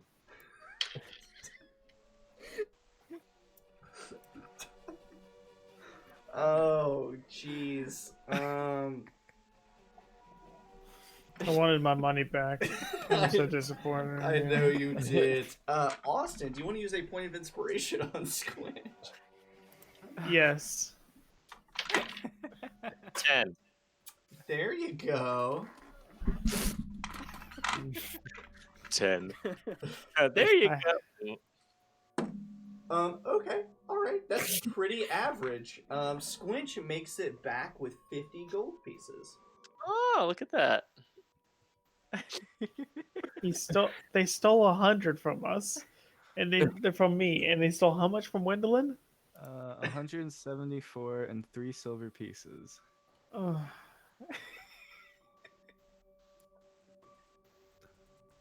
Great. But you remember their faces. And Squinch Sure can at do. least tell you where they did their divvying and did their meeting. So if you ever wanted to solve this vendetta... Cool. We're gonna kill some kids. Yes, they were children. No, they were I not. do not condone the killing We're, of children. yeah, we're Go not ahead going and to do put that. there. Not here. Not that kind of stream. Hey, What Oleg, if do you wanna Oliver had a split? much darker ending? What was that, Alan? Oleg, you want to split it? Split the 50 gold. You can take it, Wendelin. Yeah, I mean that's fine. You sure? Yeah, yeah. Okay. So, some money returned, things acquired, discussions to be had. We will pick up again in roughly 2 to 3 weeks once we determine if we will be playing on the 28th. Well, I should switch over. So, like we said at the beginning, VODs are on YouTube and VODs should be uploaded to YouTube just a few days after, usually the end of the week after our sessions. But you can always watch VODs on Twitch for a while as well. The raw, uncut VODs. Sexy VODs. Nude VODs? No. Okay. I'll stop. But on top of that, we will also be having our Christmas one-shot next Monday. Same Sharn time, same Sharn plays with Xavier as the DM. It is going to be absolutely rad. I am very pumped. We had a little powwow about what can be expected, and I'm scared. I keep sending him monster stat blocks, and I regret every one that I do. Excellent. Yeah, this is somehow going to be darker and more violent than the Halloween one. Yep. Yeah. I keep just sending him pictures of some, like today on Reddit, I found a Krampus stat block, and I was like, hey, Xavier, here's a Krampus stat block. And I'm like, yes. Of course. We're all gonna show up like horribly over-prepared after that Halloween one. We're gonna be like, "You're not getting us this time, motherfucker." Oh, It's gonna be fun. I have prepared something very, very fun, and I don't know if it's gonna be just more fun for me or more fun for you guys. Do you want to give us a little like a little sneak peek, a little Christmas cheer, something to look forward to? Oh, Santa chokes as a tentacle explodes from his abdomen. Horrible. Oleg shoots that's pretty Santa spot in the on. face.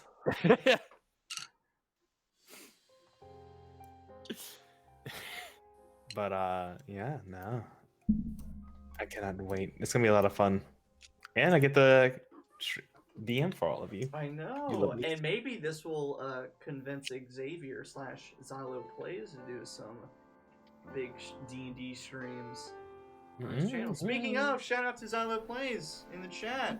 See if I can do it. If I can do it faster than the mod. He actually Boom. does. He does actually stream. Well, he doesn't stream, but we do have a D&D stream for Sundays where he does DM. Ooh. Yeah, I don't stream it, but I am there DMing. But A participant in the stream. a little surprise. I am working on a cyberpunk campaign in the future. I'm still reading through the book and everything. So All of Cyberpunk Red. yeah, cyberpunk. Yeah, he's trying to determine who else he's going to invite other than me. It's going to be real cool. thing. Travis has heavily implied that he wants to be in this campaign. The you downside of building the playing with code? people you like is that you want to play with those same people in everything, and so I feel like if you mentioned any of us, like, yeah, I'm starting this campaign, we're all going to be like, yeah, I want to play too. Like, pick me. Oh, that was my immediate reaction. Yeah, it's like your gut, like, I want to play.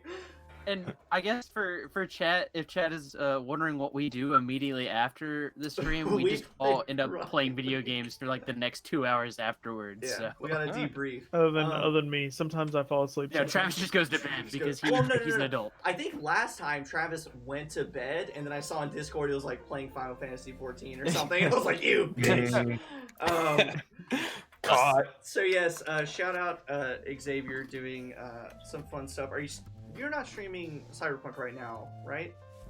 I am streaming it. Oh, you are. Okay, I remember you had said like, well, I don't know because so many people are doing it. Yeah, I'm still streaming. I kind of do like a lot of the side quests and just like a bunch of like random silly stuff. Okay. So if you want to just see like me running around goofing off in Night City, Nubu Goofin. go check out my channel. Nubu Goofing, yeah. Nubu Goofin.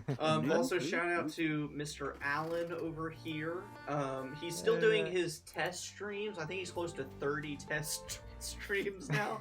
Yeah, still not confident with it. Yeah. Still tweaking. I don't. What are you playing now? What's your thing?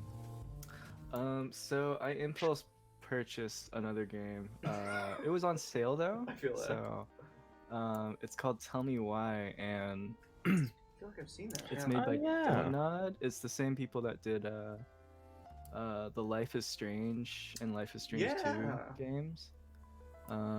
Yeah, it's really cool. So far, I think the protagonists are two twins in Alaska. That's it. That's all I know. Oh, cool. I don't know anything else about this game. If you really need some more incentive to listen to Alan's stream, he does some mean voiceover work for all the games he plays. You should listen to him playing Detective D. He was doing some like Oscar-winning performances as these 8-bit suspects and investigators. There was some drama. And then finally, Austin. I know you say you don't stream, but you've done a little bit of Destiny here recently, right? A little bit. Yeah, that counts. Everyone go follow Austin. Play some Destiny and get all those deep cuts. And eventually Warhammer when I get back to wanting to play that in front of people. Boom. There you go. Yeah. Carson, looks like you were about to say something. No, I was just agreeing. Oh, You should go follow Austin's stuff. Yeah. On that note, like I said, check out my Twitch panels for some more thorough announcements. I'll probably be streaming more this week to do some like study hall stuff and to also do some Sherlock Holmes like I said I was going to do at the end of this past week, but I ran out of time and I didn't. But here we go. We'll do it this week. Wake up here, man. So yeah, I think that's it. Anybody else have anything to tag on? Baba Booey. God, hold on. I have a fix for this. Let me just walk a remove flag. Jacob Progress, Todd Jacob. from the call, file, and abuse report.